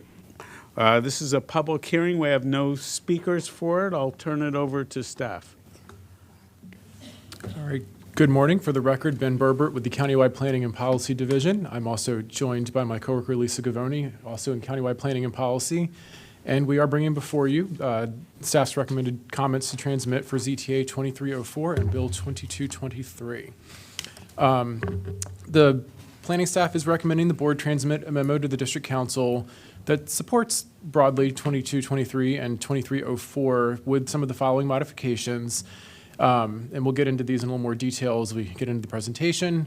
But staff does not support removing the phrase owner-authorized residence from these two codes. Staff wants to make sure there is still some protection for families that are traveling that might actually have more than 6 members of the family. And staff is not in support of amending the maximum penalties for violation. A little background here. We are presenting this because there is a council public hearing date for these items on June 13th of 2023. These were introduced as a pair, both the ZTA and the bill, by the county executive, or on behalf of the county executive, I should say. Normally, we wouldn't probably bring this bill before you. It's not a direct planning related issue, but it is the bill that is sort of driving the need for the ZTA. And so we are bringing them both together because there's a lot of overlap between what they recommend. If the planning board does not want to actually ultimately comment on the bill, that is their prerogative. We do still need to provide comments on the ZTA. And just so that we're clear on what a short-term rental is for the 70,000 and, well, probably just one person listening, this is Airbnb or any other, VRBO, any sort of short-term residential rental where a person can rent out a portion or all of their property for a set amount of time for a fee is what a short-term residential rental is. Thank you, Mr. Berbert. For the record, Lisa Gavoni with Countywide Planning and Policy. So I'm going to go through the bill as introduced and then kind of walk through the recommendations. And then I'll turn it over to Mr. Berbert to walk through the ZTA recommendations. And our goal was really to try to make those two consistent with each other so that Chapter 59 and I believe it's Chapter 54 are speaking to each other in terms of recommendations from staff. So first, the first part of the bill is it has a definition section, and it updates the definition of the director to be the director of DHCA in Article 3, which is the bed and breakfast and short-term residential rental article. And similarly, it updates the department to mean DHCA in the same article. There's also a violation of article penalties section that's updated, and so it's a Class A violation, but the maximum penalty is actually increased from $500 for initial offense and $750 for a repeat offense to $1,000 for both initial and a repeat offense. So there's also updates the application for license where the applicant must be the owner of the dwelling unit as modified from owner or owner authorized unit, as Mr. Berbert mentioned. And also changed is that the number of registered guests in the short-term residential rental who are 18 years or older is limited to 2 per bedroom, provided that the total number of registered guests in the short-term rental must not exceed 6, regardless of age. Now, currently, the total number of overnight guests in the short-term rental who are 18 years and older is limited to 6, and the total number of overnight guests 18 years or older is limited to 2 per bedroom, but there's no limits on the guests under 18. There's also changes from the licensing from a self-certification license to a review of the application by the director of the Department of Housing and Community Affairs. And there's also updates to the challenges to the applications. And within 30 days the application is filed, a challenge may be filed with DHCA by parties that are entitled to notice. And this includes neighbors that are abutting or confronting neighbors in a single unit or attached unit, neighbors living across the hall, and those that share a ceiling, floor, walls with the applicant's unit in a multifamily building, and the municipality in which the bed and breakfast or short-term residential rental is located, or an applicable homeowners association, condominium, or housing cooperative. It also clarifies a suspension or revocation of the license, and it provides clarity about when the director can suspend or revoke a license issued. And we'll go through how it can be revoked or suspended, but it's generally a change it now provides like clear guidelines, and it used to be that it just required 3 verified complaints as a violation of the license in 12 months to be revoked. And finally, it also clarifies the appeals section. It provides clarity that any person that is aggrieved by the issuance, renewal, denial, or revocation or suspension of a bed and breakfast license or short-term rental license may appeal the director's decisions to the Board of Appeals within 30 days. Next slide. So we're going to kind of walk through the higher level recommendations, and staff will share its recommendations here. So Bill 2223 assigns enforcement responsibility to the Department of HHS, Health and Human Services, for hotels, and the Department of Housing and Community Affairs for Article 3, which is bed and breakfasts and short-term residential rentals. And this is a change from when the Department of Health and Human Services were the enforcement responsibility for short-term rentals. And staff supports this updating of the enforcement agencies of bed and breakfasts and short-term residential rentals to DHCA. When the initial ZTA was under discussion several years ago, this was a point, and a very astute council staff member pointed out in his staff report that you can kind of see the justification for having DHCA. They do housing, and a short-term rental is in housing, but the other side is that it is a hotel-like housing, so it ultimately went to HHS, but now it's being updated to DHCA. So the next part is that the Bill 2223 increases the maximum penalty for any violation in Article 2, Article 3 of Chapter 54. And it really changes the Class A violation. It's still a Class A violation, but it is increased to $1,000 for initial or repeat offense. And staff does not support this. We're supporting keeping the maximum penalty for the violation consistent with what is already in code, and what's already a penalty for failing to obtain a rental license, which is $500 for initial offense and $750 for a repeat offense. When I read the transmittal letter from the county executive about this bill, and there really wasn't a justification for why this penalty would be increased, so staff feels it's, in their view, it should be consistent with what's already in code. Next, the bill amends the application process for a bed and breakfast or short-term residential rental license. And so there's a couple of changes that staff does not support. We do not support the recommended changes removing owner-authorized agent or capping the total guests at 6. So staff does not support prohibiting renters who are authorized by their landlord from operating a short-term rental if the landlord provides permission.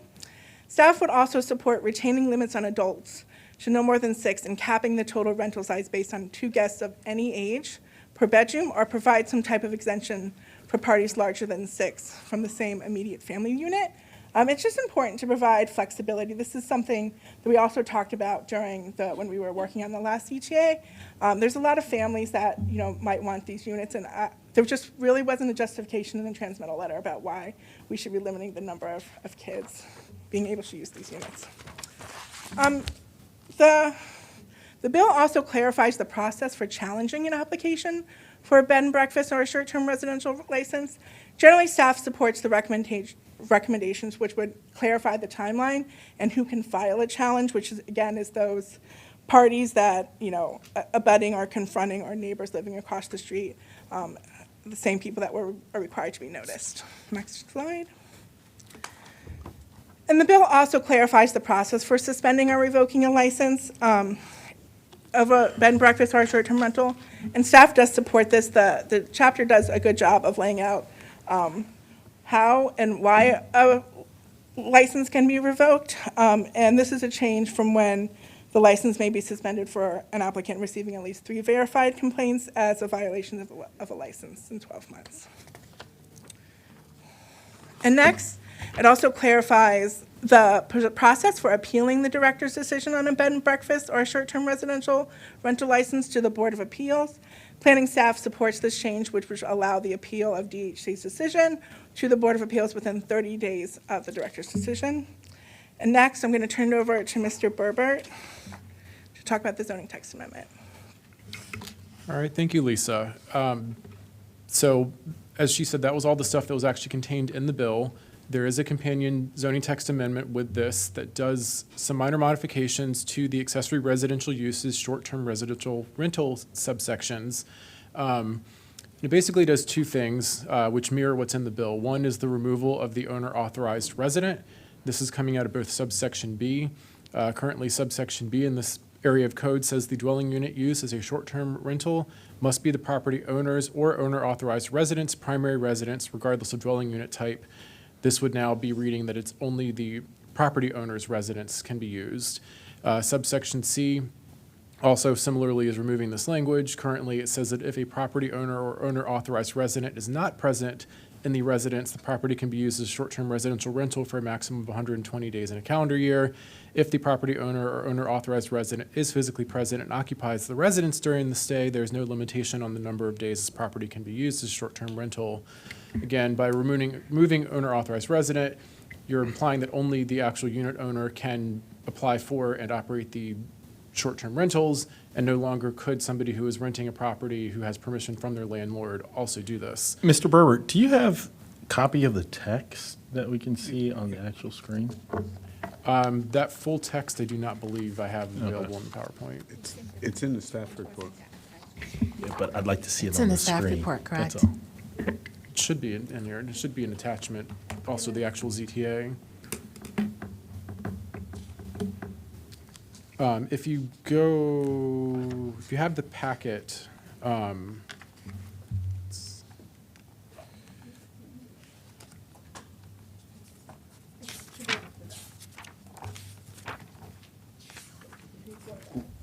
You should be able to get to the. so it's in packet. attachment A, way back on parenthetical page 14. But can't we pull up the packet from online?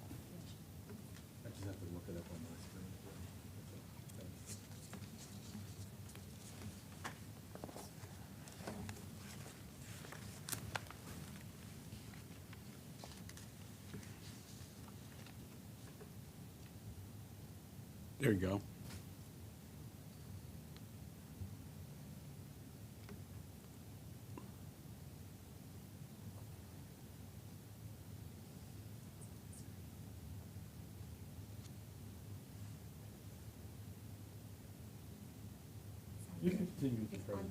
Sure. And so similarly, as Lisa had pointed out with the bill, this does modify who is allowed to stay in these rentals. Again, currently, the prohibition is on 6 guests that are 18 or older with no total number guest limit prohibition. This is proposing to limit it to 6 individuals, regardless of age, that can stay in a property. And again, thinking even of my own family experience before, we often do travel in groups larger than this as a family. Again, this was presumably a result of some sort of one or multiple violations that have occurred. We have tried to reach out to county staff to figure out what the impetus of some of these changes might have been, and we haven't heard back yet. So we're sort of operating a little bit in the dark as to what the actual concern is. But it sort of seems like if somebody's going to have a violation and invite a bunch of people over for a party, they're going to do it anyway. And prohibiting, a family from wanting to stay in Montgomery County while maybe visiting the nation's capital just doesn't feel like the right way. And so we want to make sure there's some sort of protection for that that remains in the code. Does that include, because I just saw in your, text in here that 2 per bedroom. If you still keep 2 per bedroom without any restriction to adult, it's going to automatically make this happen, because I know for a fact that my family, my daughter, they have 2 kids, and the kids are young. They sleep with them. And so is it each bedroom 2 people regardless of age? That's a staff recommendation. That wasn't in the bill. The code currently. That's going to go against what he's suggesting. So the code currently requires 2 adults per bedroom. And limits it at 6. And then there's no limitation on the number of kids, where or how they stay. One of our recommendations, if you wanted to put some limit on the size of the rentals, but still allow for larger rentals in larger properties, is just to have a 2 person per bedroom limit, in a scenario you're describing where they might only do a one-bedroom unit because their kids are very young, our proposal would prohibit that, but it would allow Yes. them in a two-bedroom unit. But it would also allow a family of 10 to stay in a five-bedroom unit if that were available. I know, but why are we trying to do that? Because a lot of people, then they cannot travel if they have two young kids and they want to just go in one bedroom. They don't want to pay for two bedrooms and just use one bedroom. And, I'm saying that, why don't we just say each bedroom per two adult, and rather than say that whoever, because that way, if a family with three, with one child, they have to rent a two-bedroom. One bedroom be, you have a brand new baby, okay? Then you have to get two bedroom. That sort of doesn't make sense. It increased the cost for people to travel or to do whatever that they want to do. So, But unless that, if the owner doesn't want to do it, or there are issues, we could put requirements that the neighbors, if the neighbors are unhappy, sound or voice or things like that, but we should provide flexibility. If a parent with one child, young child, doesn't have to rent a two-bedroom, the way you're saying it now, they have to do two-bedroom. so I think from what you're saying, your recommendation actually is just to not even alter this section of code. Because that's what's Exactly. allowed now. Yeah. And I think we're fine with that. I think our compromise was in trying to find a I know, compromise. but I'm saying the compromise doesn't. I think if there's support from the board to just say, let's not even touch that section of code and leave it written the way it is currently, I think that's a Okay, fine I just option as wanted to well. make sure I understand your Yes. recommendation correctly, because it was, for me, I was not sure that if that's what you actually meant. Okay. Okay. Commissioner Hedrick has his hand up.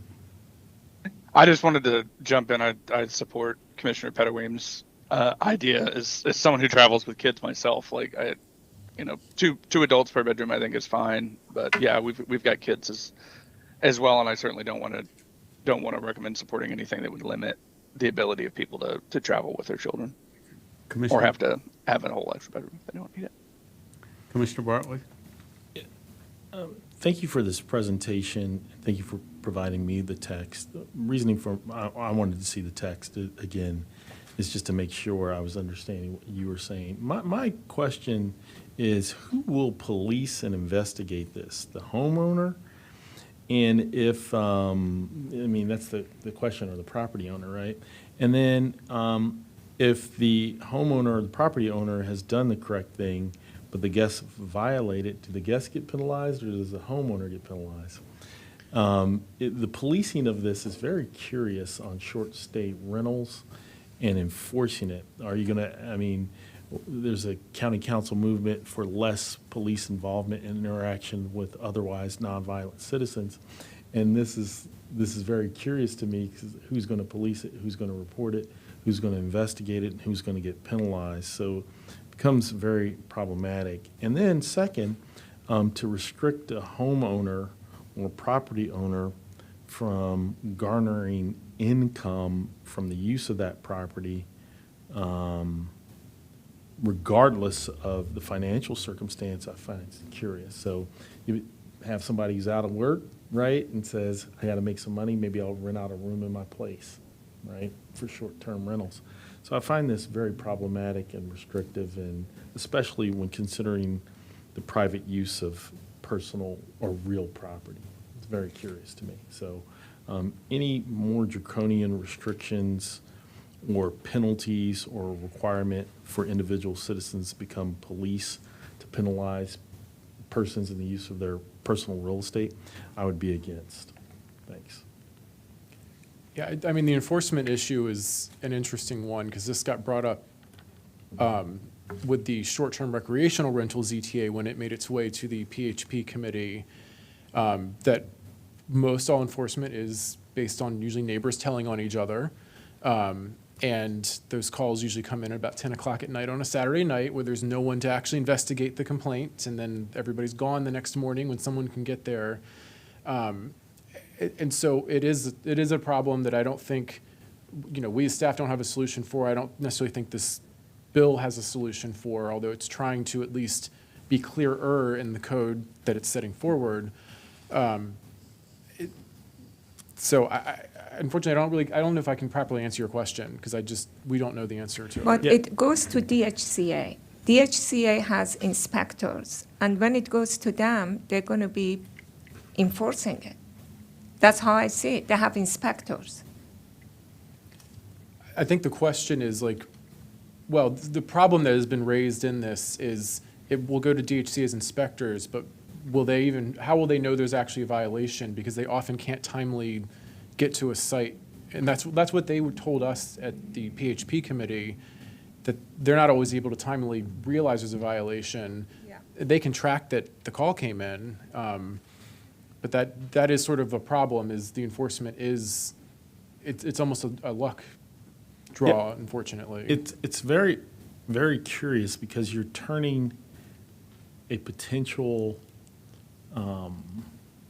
good faith homeowner or real property owner into a potential civil law violator, and sometimes through no fault of their own. And if they've done everything right, but the guests have done something wrong, then are you going to penalize a guest who's an out-of-town, person potentially, or out-of-jurisdiction person potentially, or are you going to penalize the homeowner? It's very curious. I mean, if the cops are called on a rowdy party, obviously the cops are dealing with the people there, but I do believe... This has nothing to do with rowdiness. This is just presence, existence. But I do believe the actual, the civil penalties that are set up are to the landlord. But To the applicant, because it might be the renter. The penalties would go to whoever applied, correct? Correct, but I think that's one of the fundamental questions, is taking out that element of a renter being allowed to do this. So you're right, the penalty would be to who the license was issued to, but there's, I think, a lot of questions about whether a renter should be allowed. But there are two different things, in my opinion, because I have used the VRBOs and I have seen it. If the property owner had 2-bedroom and rented to 4 and followed all the provisions and requirements of short-term, and then people who rented, they violated and they brought more people. And if the neighbors complained, because the neighbors probably are able to complain to the owner or whoever because they are there, and they didn't pay attention, then I agree. But, I was just in VRBO when I was at Disney, and the owner told me that because they had quiet neighborhood from 10 p.m. until 9 a.m., and he sent me an email. He said that, look, this is a quiet neighborhood. Last week, I had to let my renters leave because they didn't pay attention to it. So they told them leave. And so they acted on it. I think this is very much like that. They acted on it, and they should be fine and okay.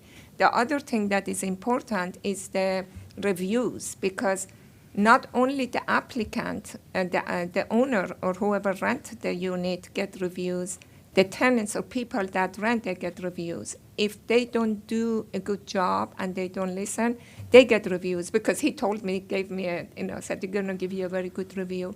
So all of this works. So after a while, if someone goes there and try not to be a good renter, they're not going to rent them.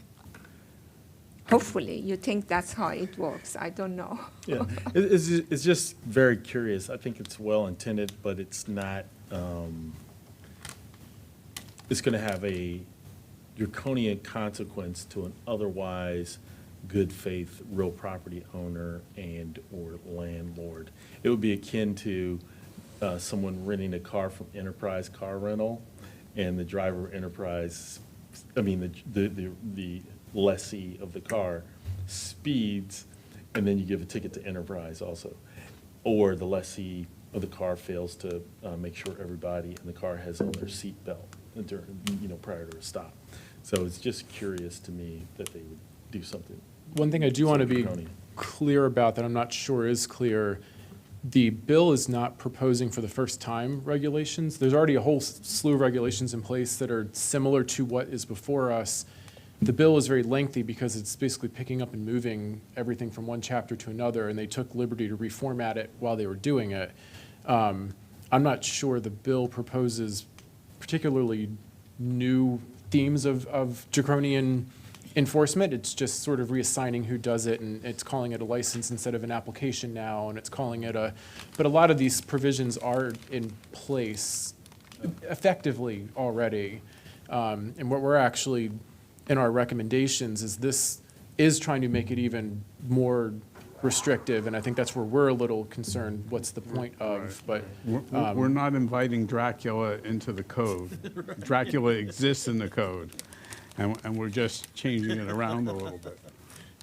Well, anytime I can advocate for private owners and citizens, I'm going to. Thanks.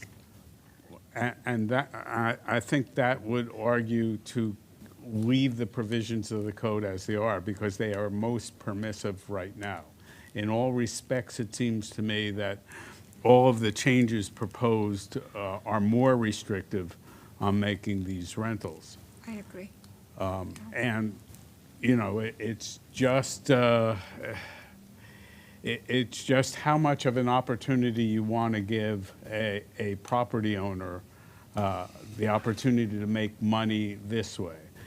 If you allow them to rent, allow that renter to then go forward and then they do short-term rentals, you're likely increasing the amount you can charge that other person. If you do it directly, you're getting the income. Mm-hmm. If you limit the number of people, there will be less people who could take advantage of the rent, assuming, of course, that people tell the truth on how many people are coming. Mm-hmm. But if you like it the way it is, it's fine the way it is. If they want to switch agencies, that could be our recommendation as well. But the core here is that I haven't seen the complaints. What specifically has been filed with anybody to say that there are too many people in it, that a renter has been careless, or anything else, or that they haven't paid the fine hasn't stopped them from going forward? Where's the evidence of complaints? That's a great question, and it's one that staff had as well. There was a very brief transmittal letter from the county executive, but it really didn't have what we felt was strong justification. We did reach out to Department of Health and Human Services to try to understand more of like what complaints they're receiving, what was the impetus for the bill, and we have not heard back yet. So staff cannot answer that question. I can probably speculate what the reason was, and I think when you particularly look at farmhouses, I think there was an issue with large homes and or farmhouses being rented out in Upper County for parties, and that the parties got out of hand and the police had to come and negotiate what was occurring there. And I think that's what they're probably aiming at. Which violates the current code plus Right. the new Exactly. code, so. Yeah. So there was a bunch of high-profile news stories with regards to these occurrences. Yeah. I think just to do my due diligence, we did do a climate assessment on the ZTA and have no impact on it. So what I think I'm hearing, the easy recommendation I think I'm hearing is that the board actually does not support the ZTA, because the two things it does are both things I think we've discussed are not worth doing. And so that's a clean, easy recommendation I can take away from what I'm hearing. I think the question becomes, do we send comments at all on the bill, given our kind of mushiness with it? Do we go ahead and send the comments we thought we'd prepared, rephrasing it that we don't support either of the provisions that are tied to the ZTA, but maybe some of the other changes are okay to pursue if they want? I guess the question is, what does the planning board wish staff Yeah, to I have a transmit? question to understand. If we don't approve ZTA, what's going to happen to the bill? If the bill says that they want to, put the adult, take the children out, or include the children as adult, and also we say that we don't want this happen, but the bill says it happens, then what? I don't know what is the relation. What's going to happen to the bill? So they would have to, so the board not supporting the ZTA is just a recommendation to council. And so if council still agrees with the bill, they're going to have to pass the ZTA anyway to make them align. If they are compelled by the planning board that maybe this is not a policy decision to make, they would need to then just co-amend the bill to take out the provisions. But the two codes still have to remain, and which is why we brought them together, because they need to say the same thing, because they both cover the same thing. I got it. So, because I do agree that from HHS has to go to DHCA, I think that's cleaner. And also the other clearing stuff that they were talking about to clear, the process of appeal and enforcement. I think those are all good, but they're not part of the ZTA, correct? Correct. Okay. So I got it. Thank you. Yeah, what I hear the consensus, Commissioner Hedrick. I think Commissioner Pettaway sort of covered it. I think it's right. Keep the conclusion that's up there. Keep the penalties. Revert the language. And I don't like the two guests of any age piece. So I think, yeah, probably not. I think something along the lines of like what Commissioner Pettaway said. Moving it to DHCA is good. The clarifying language is good, but the actual changes to the policy, particularly the three mentioned there in the conclusion, not supported by the board. At least that would be my recommendation. Yeah, I'm there too.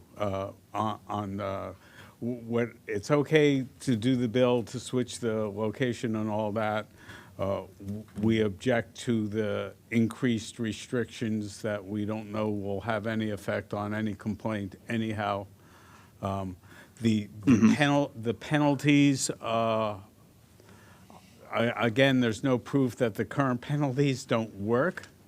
In the absence of showing that the penalties are insufficient, why not leave the penalties themselves? I mean, did I cover it all? Is there anything I'm missing?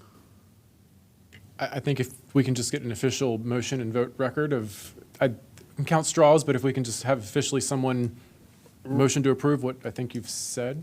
Right, I'm just making sure I said everything Yes, that you you need have. to be said. Motion. I think the motion would be the. I think the motion would be to transmit only the administrative updates to ZTA 23-04 and not the policy changes mentioned below 1, 2, and 3. Yeah, I think that's essentially it. And I second that. Okay, we have a motion and a second. Are we ready to vote? Yes? All those in favor of that recommendation, say aye. Aye. Aye? Aye. All right, we have 5-0. Thank you for that. It was good to go through it, just so we all know what's going on. Thank you. This is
Good morning. It's June 1st on a sunny almost day in Wheaton. It looks like a little cloudy now, but in any event, we're on item 7, Poplar Grove Preliminary Plan Amendment 1, 2019-004B. We have a recommendation of approval with conditions. I'll turn it over to staff, then turn it over to the applicant.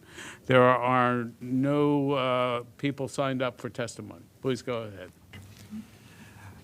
Good morning, members of the board. For the record, my name is Jeff Server with Montgomery County, Up County. This is preliminary plan number 12019-004B. Before I jump into the presentation, I just want to do a quick reminder that this item was last seen in late March and was deferred for action today on June 1st. So as an overview, staff recommends approval of the preliminary plan amendment with the conditions. The application's focused on extending the preliminary plan validity period by 3.5 years to match the existing APF validity period, adjust the validity phasing schedule or period schedule, and incorporate a cemetery maintenance agreement.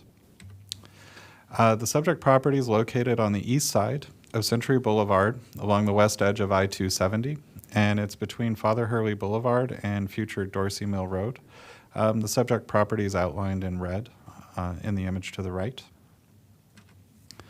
The site itself is a little over 27 acres. It's subject to the 2009 Germantown Employment Area Sector Plan. It's zoned CR and is subject to the Germantown Transit Mixed Use Overlay Zone. And in its current state, it's currently undeveloped. Staff has received community correspondence from the Germantown Historical Society. The correspondence included these images below, which were showing the state of the cemetery on the subject property at the time. So this was in March, previously this year. As I mentioned, the proposal is focused on extending the preliminary plan validity period by 3.5 years, which would match the existing APF validity period of 17.5 years. The validity period phasing schedule would be adjusted accordingly. Record plats would be submitted with the revised validity and phasing. And this also involves the incorporation of a cemetery maintenance agreement. There are a couple of corrections that need to be made to the staff report that was posted. These were typos that were included in the table. They're noted in red here. In short, on this table, 11 months was revised down to 5 months, and then the expiration of the APF validity period and plan validity would actually be in June rather than December. So just minor typos. In looking at the cemetery maintenance agreement in a little more detail, there are currently arrangements in place based on the time of development that would begin with the Phase 1 site plan. So when that begins, there are arrangements in place to address the cemetery maintenance agreement. This new agreement, though, is focused on providing maintenance and preservation for that interim period. So in between now and whenever future development begins. The maintenance agreement addresses landscaping, mowing, and then any other additional upkeep as identified. And staff feels that this does address the concerns of the Germantown Historical Society. Looking at the findings, this does comply with the findings for a preliminary plan validity extension, complies with the requirements for planning board approval. The extension matches the existing APF validity period. Staff supports 3.5 additional years to complete the plan validation. This request was submitted in advance of the validity expiring. The applicant provided the justification of the COVID-19 pandemic, increased costs and leave times for building materials, which were a result of that, and then inflation. This was identified as a significant, unusual, and unanticipated event. It's worth noting this was a second request for an extension. There has already been one previously approved, and there is no negative impact to the public or a need for additional study. And then looking at the cemetery maintenance agreement, it is consistent with the short-term goals as outlined in the Montgomery County Planning Board guidelines for burial sites. Staff recommends approval of preliminary plan 12019-004B with conditions. And that's it. Well, let me just ask right away so I'm clear. The cemetery maintenance agreement is a condition of approval of this amendment to the preliminary plan? Yes, that is my, yes. So that if there is a failure to maintain, it becomes a violation of the preliminary plan approval? Yes, that is correct. So the applicant could expect a fine for not complying?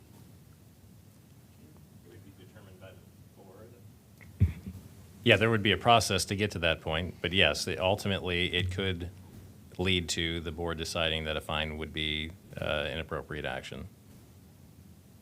Well, you mean? We would have to, we would basically have to issue equivalent of a notice of violation. We would start proceedings, the interaction with the applicant saying that they're not meeting X condition, and then it could ultimately lead to a hearing with you all and deciding that fines were necessary or whatever action would be necessary to.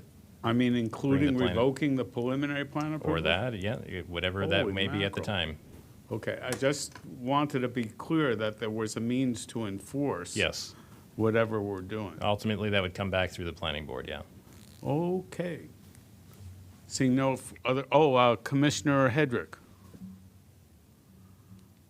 Oh, thanks. I just wanted to ask a quick clarifying question. From the figures, it looks like the cemetery or potential location of the cemetery overlaps the property and the, I believe it's right of way. Right there is the condition for the maintenance of the entire cemetery or just the portion that's on the property. Here. I'm looking at figure 1, number 5.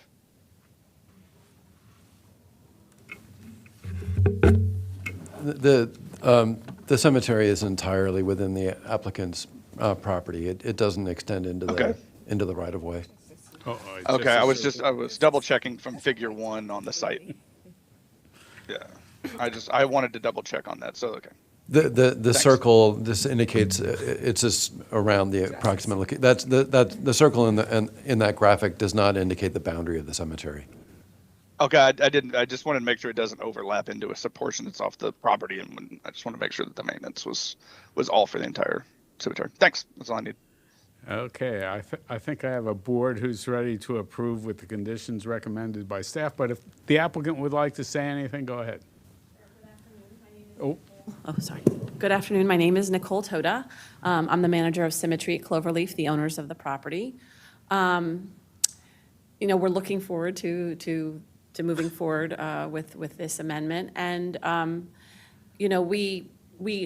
it is important to us to maintain the cemetery. The timing of this was really ironic because I had actually met with a landscaper a number of weeks before to mow the cemetery coming out of the winter, and he got delayed because there was a lot of rain, and he said, "I'm sorry, I can't get out there because of the rain." And then the day that the letter was received from the Germantown Historical Society was the day that he actually was there mowing. So literally, we sent photos saying, "This is it mowed right now," and. So I'm sorry that the timing turned out that way, but we want to make sure that this is maintained moving forward. So just want to say that. Commissioner? I have a question about the cemetery. What type of cemetery is it? Was it for religious Can I speak to that? purposes, or was it for? This is a 19th century family cemetery. There are, I believe, 5 graves there. It's the Zachariah Waters Family Cemetery. And is it related to any African Americans, or is it not African Americans? It was a European descendant family. There is there is a possibility of people that were held in slavery having been buried elsewhere. There's a well outside the applicant's property to the south and west, there is what is thought to have been an enslaved person's burial ground. There is another about 50 feet away in the county's right-of-way what may be additional graves. But in the vicinity of the cemetery that's on Symmetry's property, we believe it's just the Waters family members. It doesn't make it any less significant, but that was my inquiry, is to make sure that history is preserved and that it is maintained as a important historical archive and marker. Thanks. I'll add that there were archaeological investigations in the vicinity of the cemetery that were conducted in conjunction with approval of the preliminary plan. This is consistent with our burial sites guidelines.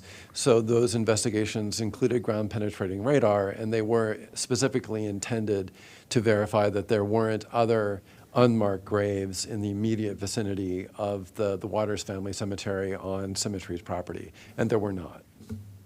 There were potentially graves found in the county's right-of-way. That's an entirely separate project. Okay. I think Ms. Tota would like to add I just wanted to say that the concept for Poplar Grove, which is a mixed-use community designed around urban farming, is actually based on the life of Zachariah Waters, who's buried there. So William Waters, who's Zachariah's father, he bought all the land that's Germantown and Gaithersburg today, and he split it between his three sons. I mean, imagine if they had kept that in the family. They'd be so wealthy. But he split it between his three sons. Zachariah was the oldest, and Zachariah moved onto this property where he was a farmer. And he also served in the Revolutionary War. And his daughter, actually, who's also buried there, was married to Colonel Zadok Magruder, if you remember Revolutionary War history. It's the parents and the three kids that are buried there. And we have ground penetration radar the entire site, so we know that there's nothing else there other than those 5 graves in that graveyard. Are you a historian or archaeologist? No, when I thought, how do we create a placemaking, I said, what if we took Zachariah's commitment to this land and his love for farming and we brought it into the modern day? What would it look like? So all the concepts of this, even the townhouses that are going to be built here are going to be modern farmhouse designed to just honor him. And hopefully moving forward, there can maybe even be like a Zachariah Waters Day on site where people can dress in Revolutionary history and, celebrate what he did and, who he was and our history in Montgomery County. Okay, I think we'll entertain a motion. I move to approve preliminary plan amendment 12019-004B. Seconded. As conditioned by staff. As conditioned by the staff. Okay. I heard a second as well. All those in favor say aye. Aye. Aye. All right, 400. Thank you very much. Thank you for your attention to this. We really do appreciate it and look forward to your coming forward and building.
Good morning. Happy June 1st. This is the Planning Board. We are on item 8, Park Potomac. This is a public hearing. We do have one speaker on who will participate by Teams or Zoom.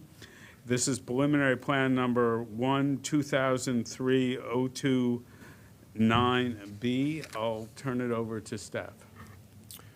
Thank you, Mr. Chair. Ryan Sigworth with Up County Planning Team. This is actually a dual application. It's the preliminary plan number that you noted, but it's also and site plan. It's also site plan 820-230030. I'm the lead reviewer on the preliminary plan amendment, and Philip Estes to my left is the lead reviewer on the site plan. And so this is a combined application entitled Park Potomac, which you mentioned. This graphic is later in the presentation, but since you mentioned that you are to go by this property, this this rendering is roughly taken from sort of underneath the crossing where it crosses under the road there from the traffic circle looking north at the proposed building. As an overview, staff does recommend approval of both preliminary plan amendment and the site plan. The request is to aggregate 2 platted parcels into one lot to construct a 307-unit apartment building. It was previously approved as an office building, which includes 12.5% MPDUs. The overall preliminary plan also modifies the trip reduction agreement and reconfirms the APF that was put in place by the previous sketch plan. It also includes frontage improvements at the traffic circle, as well as intersection improvements at Cadbury and Potomac Avenue to address safety concerns from the residents that were identified during the previous sketch plan. We have received a fair bit of community outreach, and that is included as an attachment in the staff report. And staff has met with the community members on multiple occasions to discuss options to work at increasing pedestrian safety along the Park Potomac Avenue corridor, as well as some issues with trail maintenance and liability agreement. The applicant has also complied with all of the noticing requirements for this application. I did want to, before I get started, briefly touch on a few red line changes to the staff report. Right before we posted during the conversion, there was a Microsoft Word auto-numbered the staff report. And so in section 1 on page 3, where the condition says number 27 through 40, that should actually read condition number 27 through 43.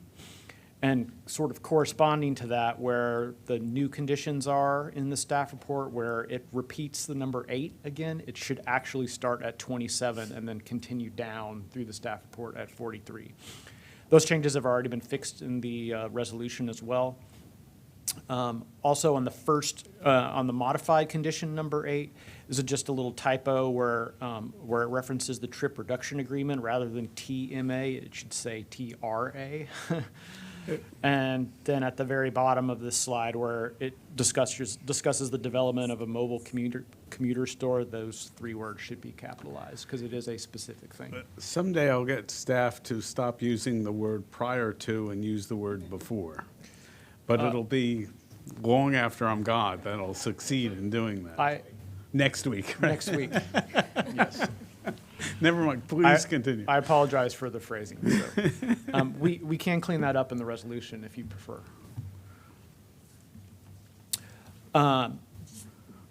This property, which is located in red, this covers the preliminary plan area. The site plan area is covered in the dotted black line, and also noted with the label. It is located on the northwest corner of I-270 and Montrose Road. You have Montrose Road here, 270 running north. This boundary here and running around the property, and basically the whole northeast, northwest, that's the jurisdictional line for the city of Rockville. And south of Montrose Road is generally residential housing in the R90 zone. As you can see, the property itself is developed as a mixed-use community with a variety of housing options, townhomes, apartments, and a variety of commercial uses, grocery options, restaurants. The zoning on the property is CRT 1.5, overall FAR with a allowed commercial of 0.5 and a residential of 0.75 with a maximum height of 100. And it is located in the 2002 Potomac Subregion Master Plan. The preliminary plan proposal, as I mentioned earlier, essentially consolidates existing platted lots, parcel DD, which is right here, and parcel EE, into one lot for a change of use from the previous approval to a 307-unit multifamily building. It also provides supporting data to confirm the trip cap and valid APF that was set in place during the sketch plan. And it adds this private drive, which was always planned, but just hadn't been completed. And it modifies the 2016 trip reduction agreement. It also includes the off-site traffic calming measures to improve pedestrian safety along the Park Potomac Avenue corridor. As I mentioned a little while ago, the sketch plan, previous sketch plan brought all 54 acres, which is also the preliminary plan area, under the current zoning ordinance and the CRT zone. Originally, this overall development was approved in the I3 zone, and so it was converted under the new zoning ordinance and the sketch plan to allow more density at that time and come in under the CRT zone, so that's what it's being reviewed under. That sketch plan approved roughly 2.3 million square feet of total development, 1.6 being residential and 669,000 roughly being commercial. And largely this preliminary plan and site plan basically continues along that roadmap that the sketch plan set up. Access to the proposed building was located along the private drive here and on the other side here. The parking and loading in this building will be all underground, so there is no external at-grade parking for this building, and pedestrian access will be provided at grade. As I alluded to on the transportation side, the proposed building is located right here. The existing traffic circle, these entry and exits will be narrowed to shorten the pedestrian crossing distance and slow traffic coming in and out of the traffic circle, as well as I mentioned, modifying the trip reduction agreement to account for the change in office or change in use from office to residential. Also, further up Park Potomac Avenue, one of the issues that the community had brought forth was that there are speed issues along Park Potomac Avenue. There are pedestrian safety issues that occur at this intersection, and so in order to mitigate those concerns, the application will essentially bump out these turning radii to tighten them, slow turns in this area. This is a stopped intersection, but these tightening radii will not only shorten the pedestrian crossing distance at the intersection, but it will slow turning traffic at all of the turning movements. The application is in the Potomac Subregion Master Plan. During the sketch plan and the subsequent approvals, a lot of these master plan issues have been addressed, but the application continues to further the goal that the property be avoid the sterile office environment of a single-use office park and create a mixed-use center. The density remains within the master plan guidance. It does not exceed the trip cap rate for office with a 0.5 FAR and continues the Main Street concept through the property. This application does not modify the previously approved final forest conservation plan, and the environmentally sensitive areas of the Park Potomac property are protected in other parts of the overall plan. So with that, the application continues to conform with the Potomac Subregion Master Plan. The public facilities are adequate. It does meet all the provisions of the subdivision regulations. The lot proposed in the aggregation of the two platted parcels is appropriate with respect to the building and size, shape, width. It meets all the applicable standards for the CRT zone, and it meets the forest conservation law, and it does have a approved stormwater concept from DPS. With that, I'll turn the presentation over to Philip Estes, and he will go over the site plan that proposes to construct the building itself. Good morning, Philip Estes with Up County Planning. This is, Ryan mentioned, the second part of the application is the site plan approval. And as Ryan mentioned, here the site plan is shown in the red boundary line, and was mentioned the applicant proposes to construct a 5-story apartment building with 307 dwelling units, 12.5% of which will be MPDUs, and with a maximum of 357 below-grade parking spaces. Also included in the site plan application is additional public open space, and part of that space will include improved walking paths and recreational amenities, shown in the lower portion in the round circular area. We'll also be looking at a public art mural as part of the public benefit plan. And also the applicant will provide some additional wayfinding signs to improve access to the existing trail system. This image shows the overall open space plan for the Park Potomac community as a whole. And you can see the subject site plan is highlighted with the red boundary. The underlying sketch plan approved all the minimum public open space and common open space as part of the community as a whole.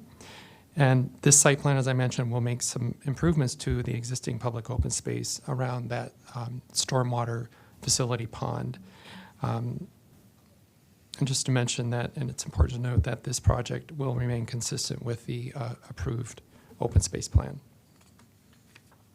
A little more detail on the improvements. Here is an image of the existing stormwater management pond at Montrose Road near the traffic circle. And this rendering shows some of those improvements with an expanded public open space with new recreational amenities. These will include a walking path in a circular pattern, as you can see, an additional playscape, fitness elements, seating, and bioretention plantings, and additional trees. This project is being reviewed as an optional method of development, and as such, it's required to provide a minimum number of public benefits as approved by the sketch plan. And consistent with the approved sketch plan, the applicant proposes to provide the minimum amount of parking, exceptional design and architecture, public art, structured parking, which means no surface spaces, and a cool roof, which will help reduce cooling costs and save energy.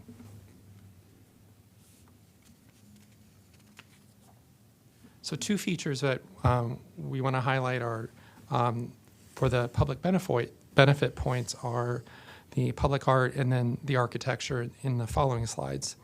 So this image presents the 2 mural options considered by the art review panel. On the top, this shows the daytime experience, and on the bottom shows the 2 nighttime experiences.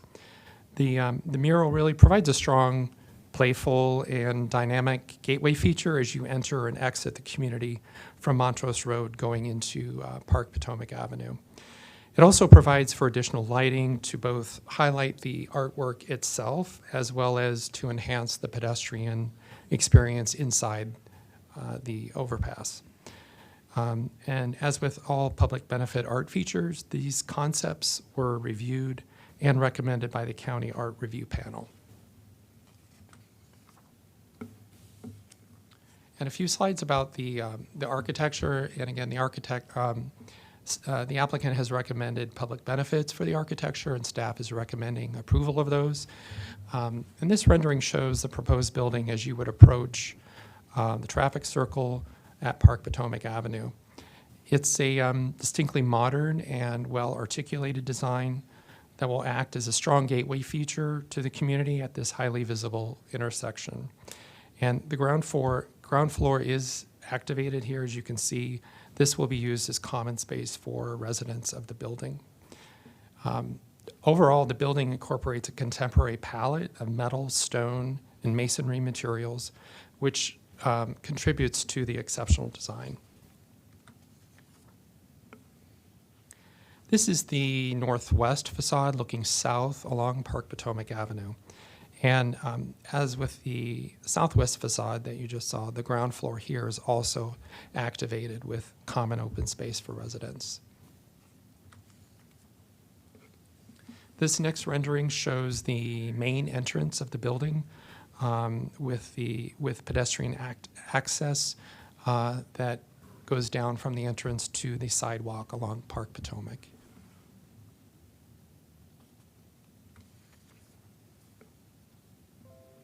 These dynamic views are from the west elevation along I-270.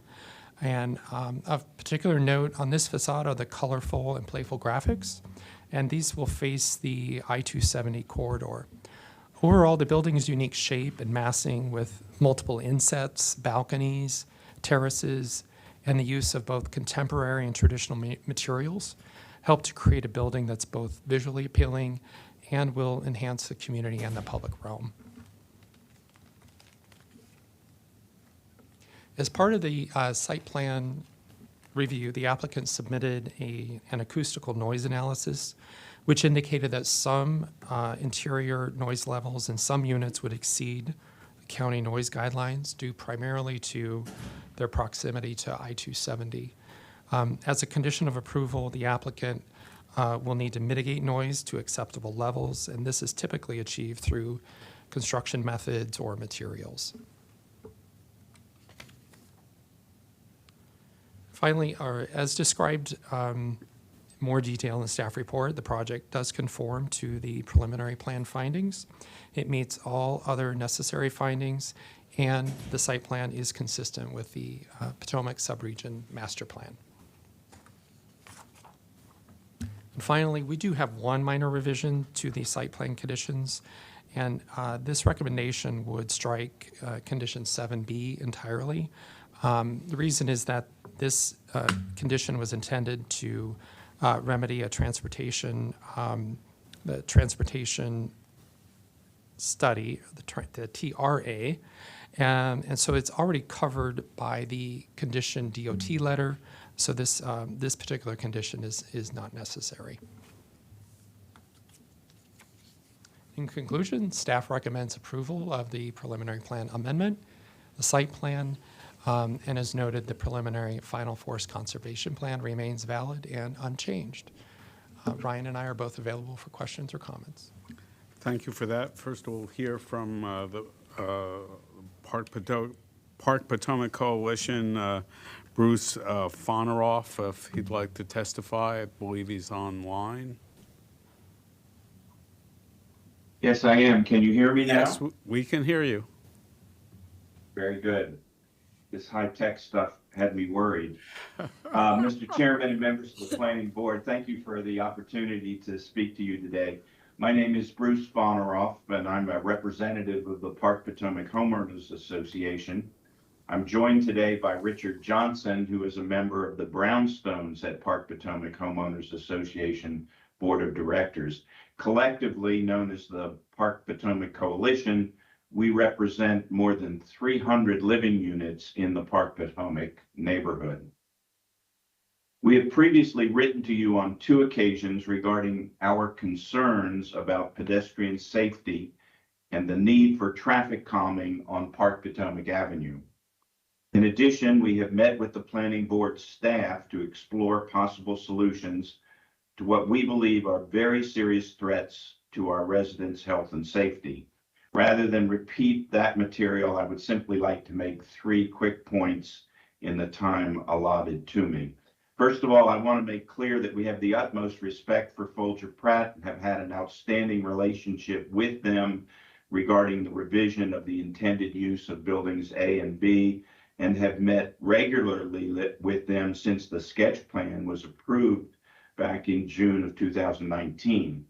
The coalition spoke at that hearing in 2019 and generally supported the Folger Pratt application, but expressing our concerns that a new development called Potomac Woods that will directly connect to the northern terminus of Park Potomac Avenue will create an attractive shortcut that has the potential for dramatically changing the character of our neighborhood.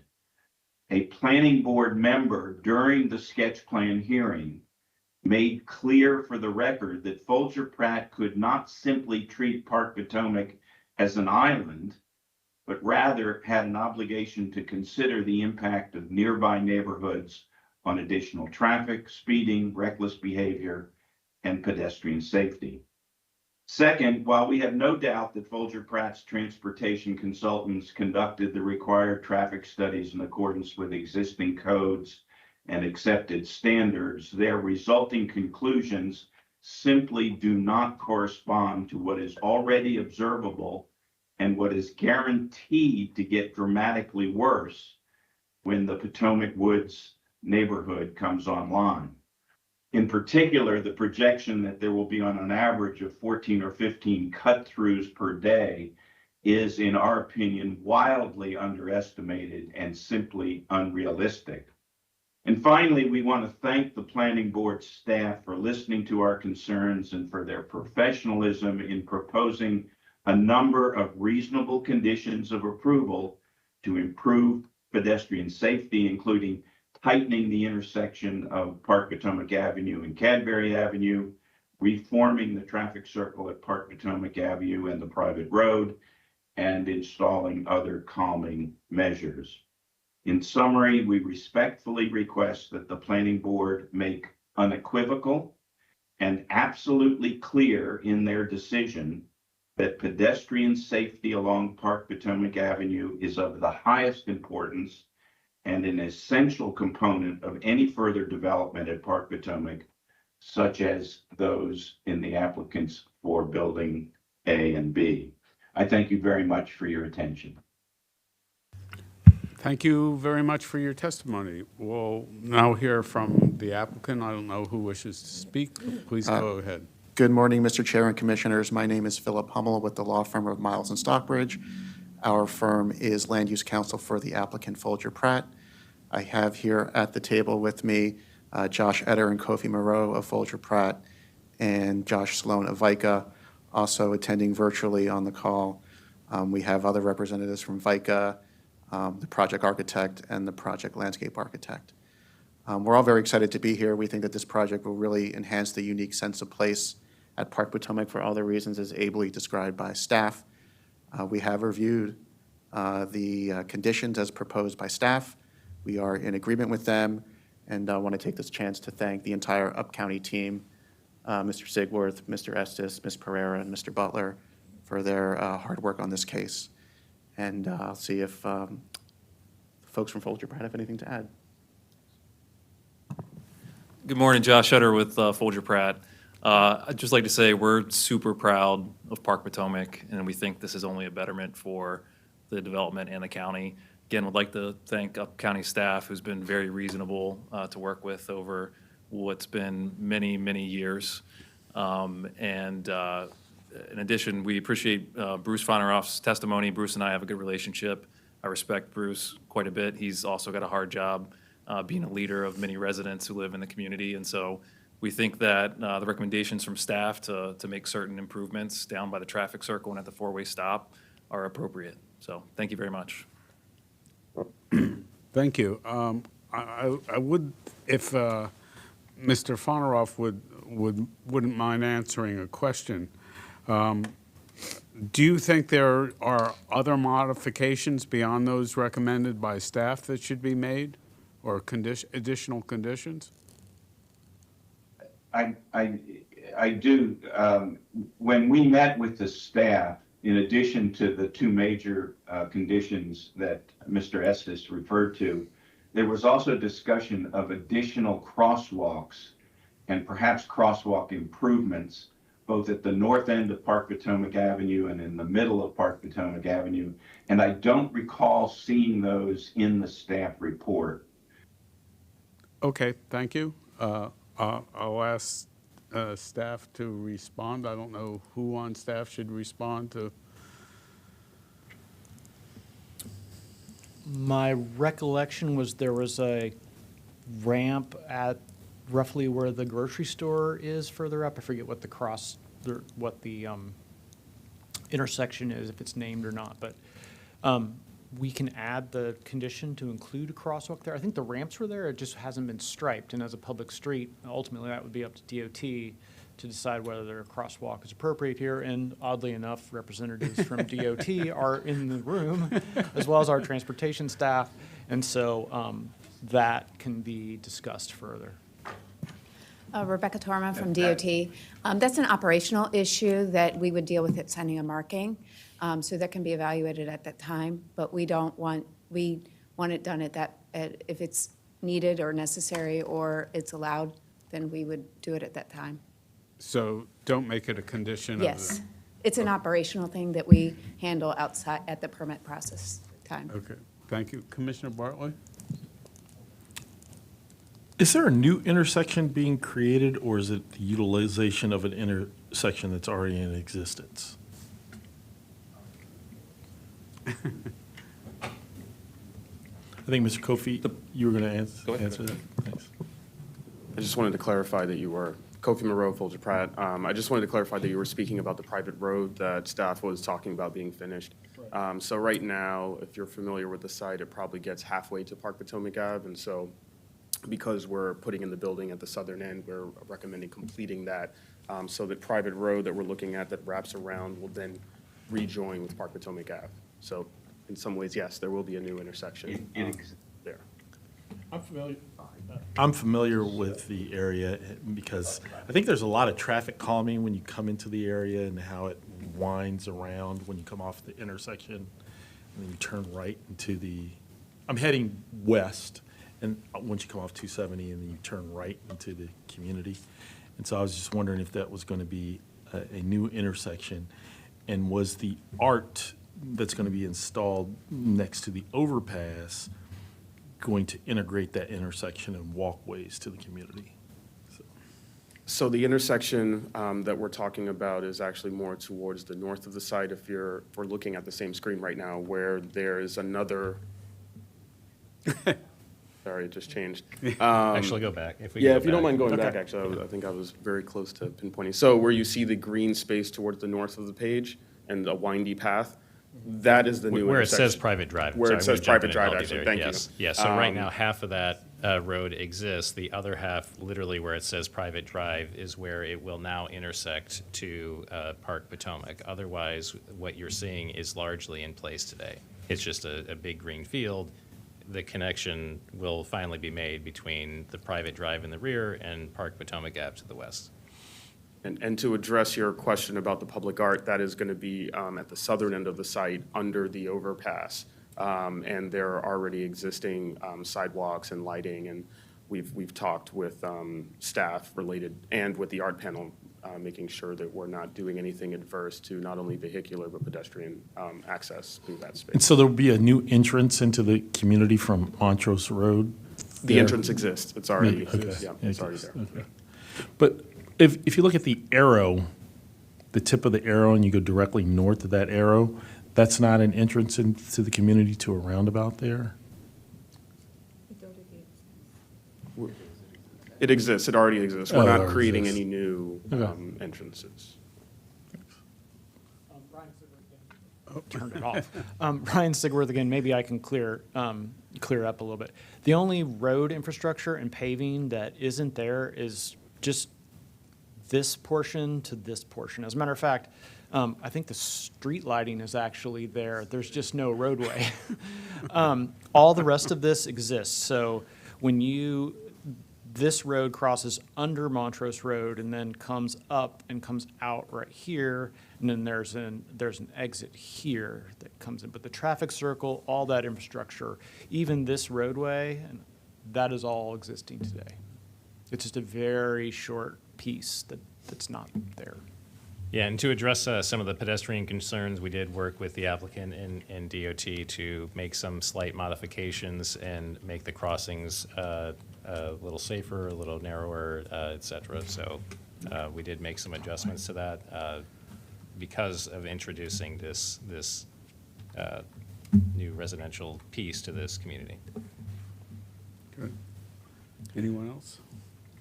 I did also want to mention that in talking with our transportation staff regarding the crosswalk that was discussed at Harris Teeter, I'm told that there is a condition in the site plan portion under condition 7 that includes that crosswalk. It includes it up until we talk about striping. I mean, we were told that DOT didn't want a requirement to stripe. Well, I guess ultimately that would be up to DOT. It would be, but of course it would, yes, it would be up. Wait, I'm a bit confused because the condition 7A refers to DOT's letter. Oh, okay. Is there another condition that's being referenced?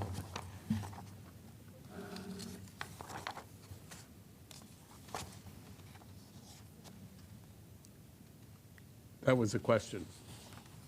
Yeah, condition 7A just incorporates DOT's agency letter as a condition.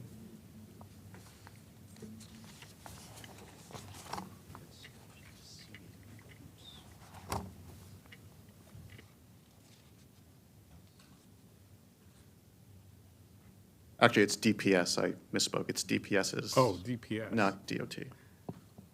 7A.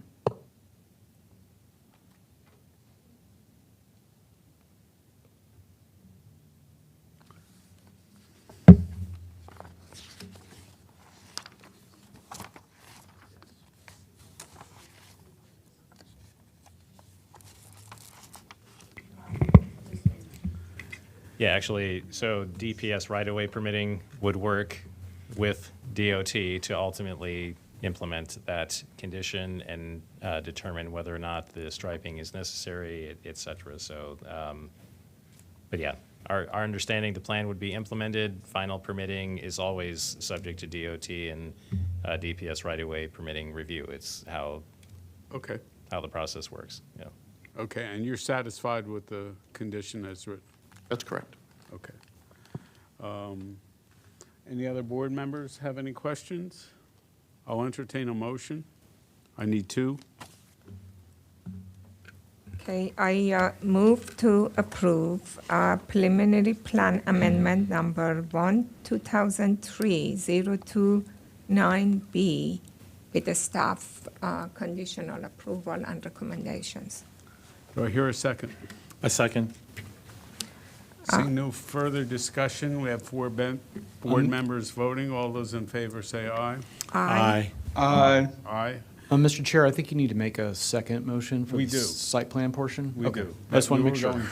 going to. I'll move that we approve this. I'll move that we approve site plan number 8, 2023-0030 with conditions. And I second it. Okay. Seeing no further discussion, all those in favor say aye. Aye. Aye. Aye. Aye. Thank you very much. Thank you very Thank much. you for the application. We look forward to a nice development. And I like the mural, it's very pretty. Very nice. I think that concludes the morning session. We are adjourned.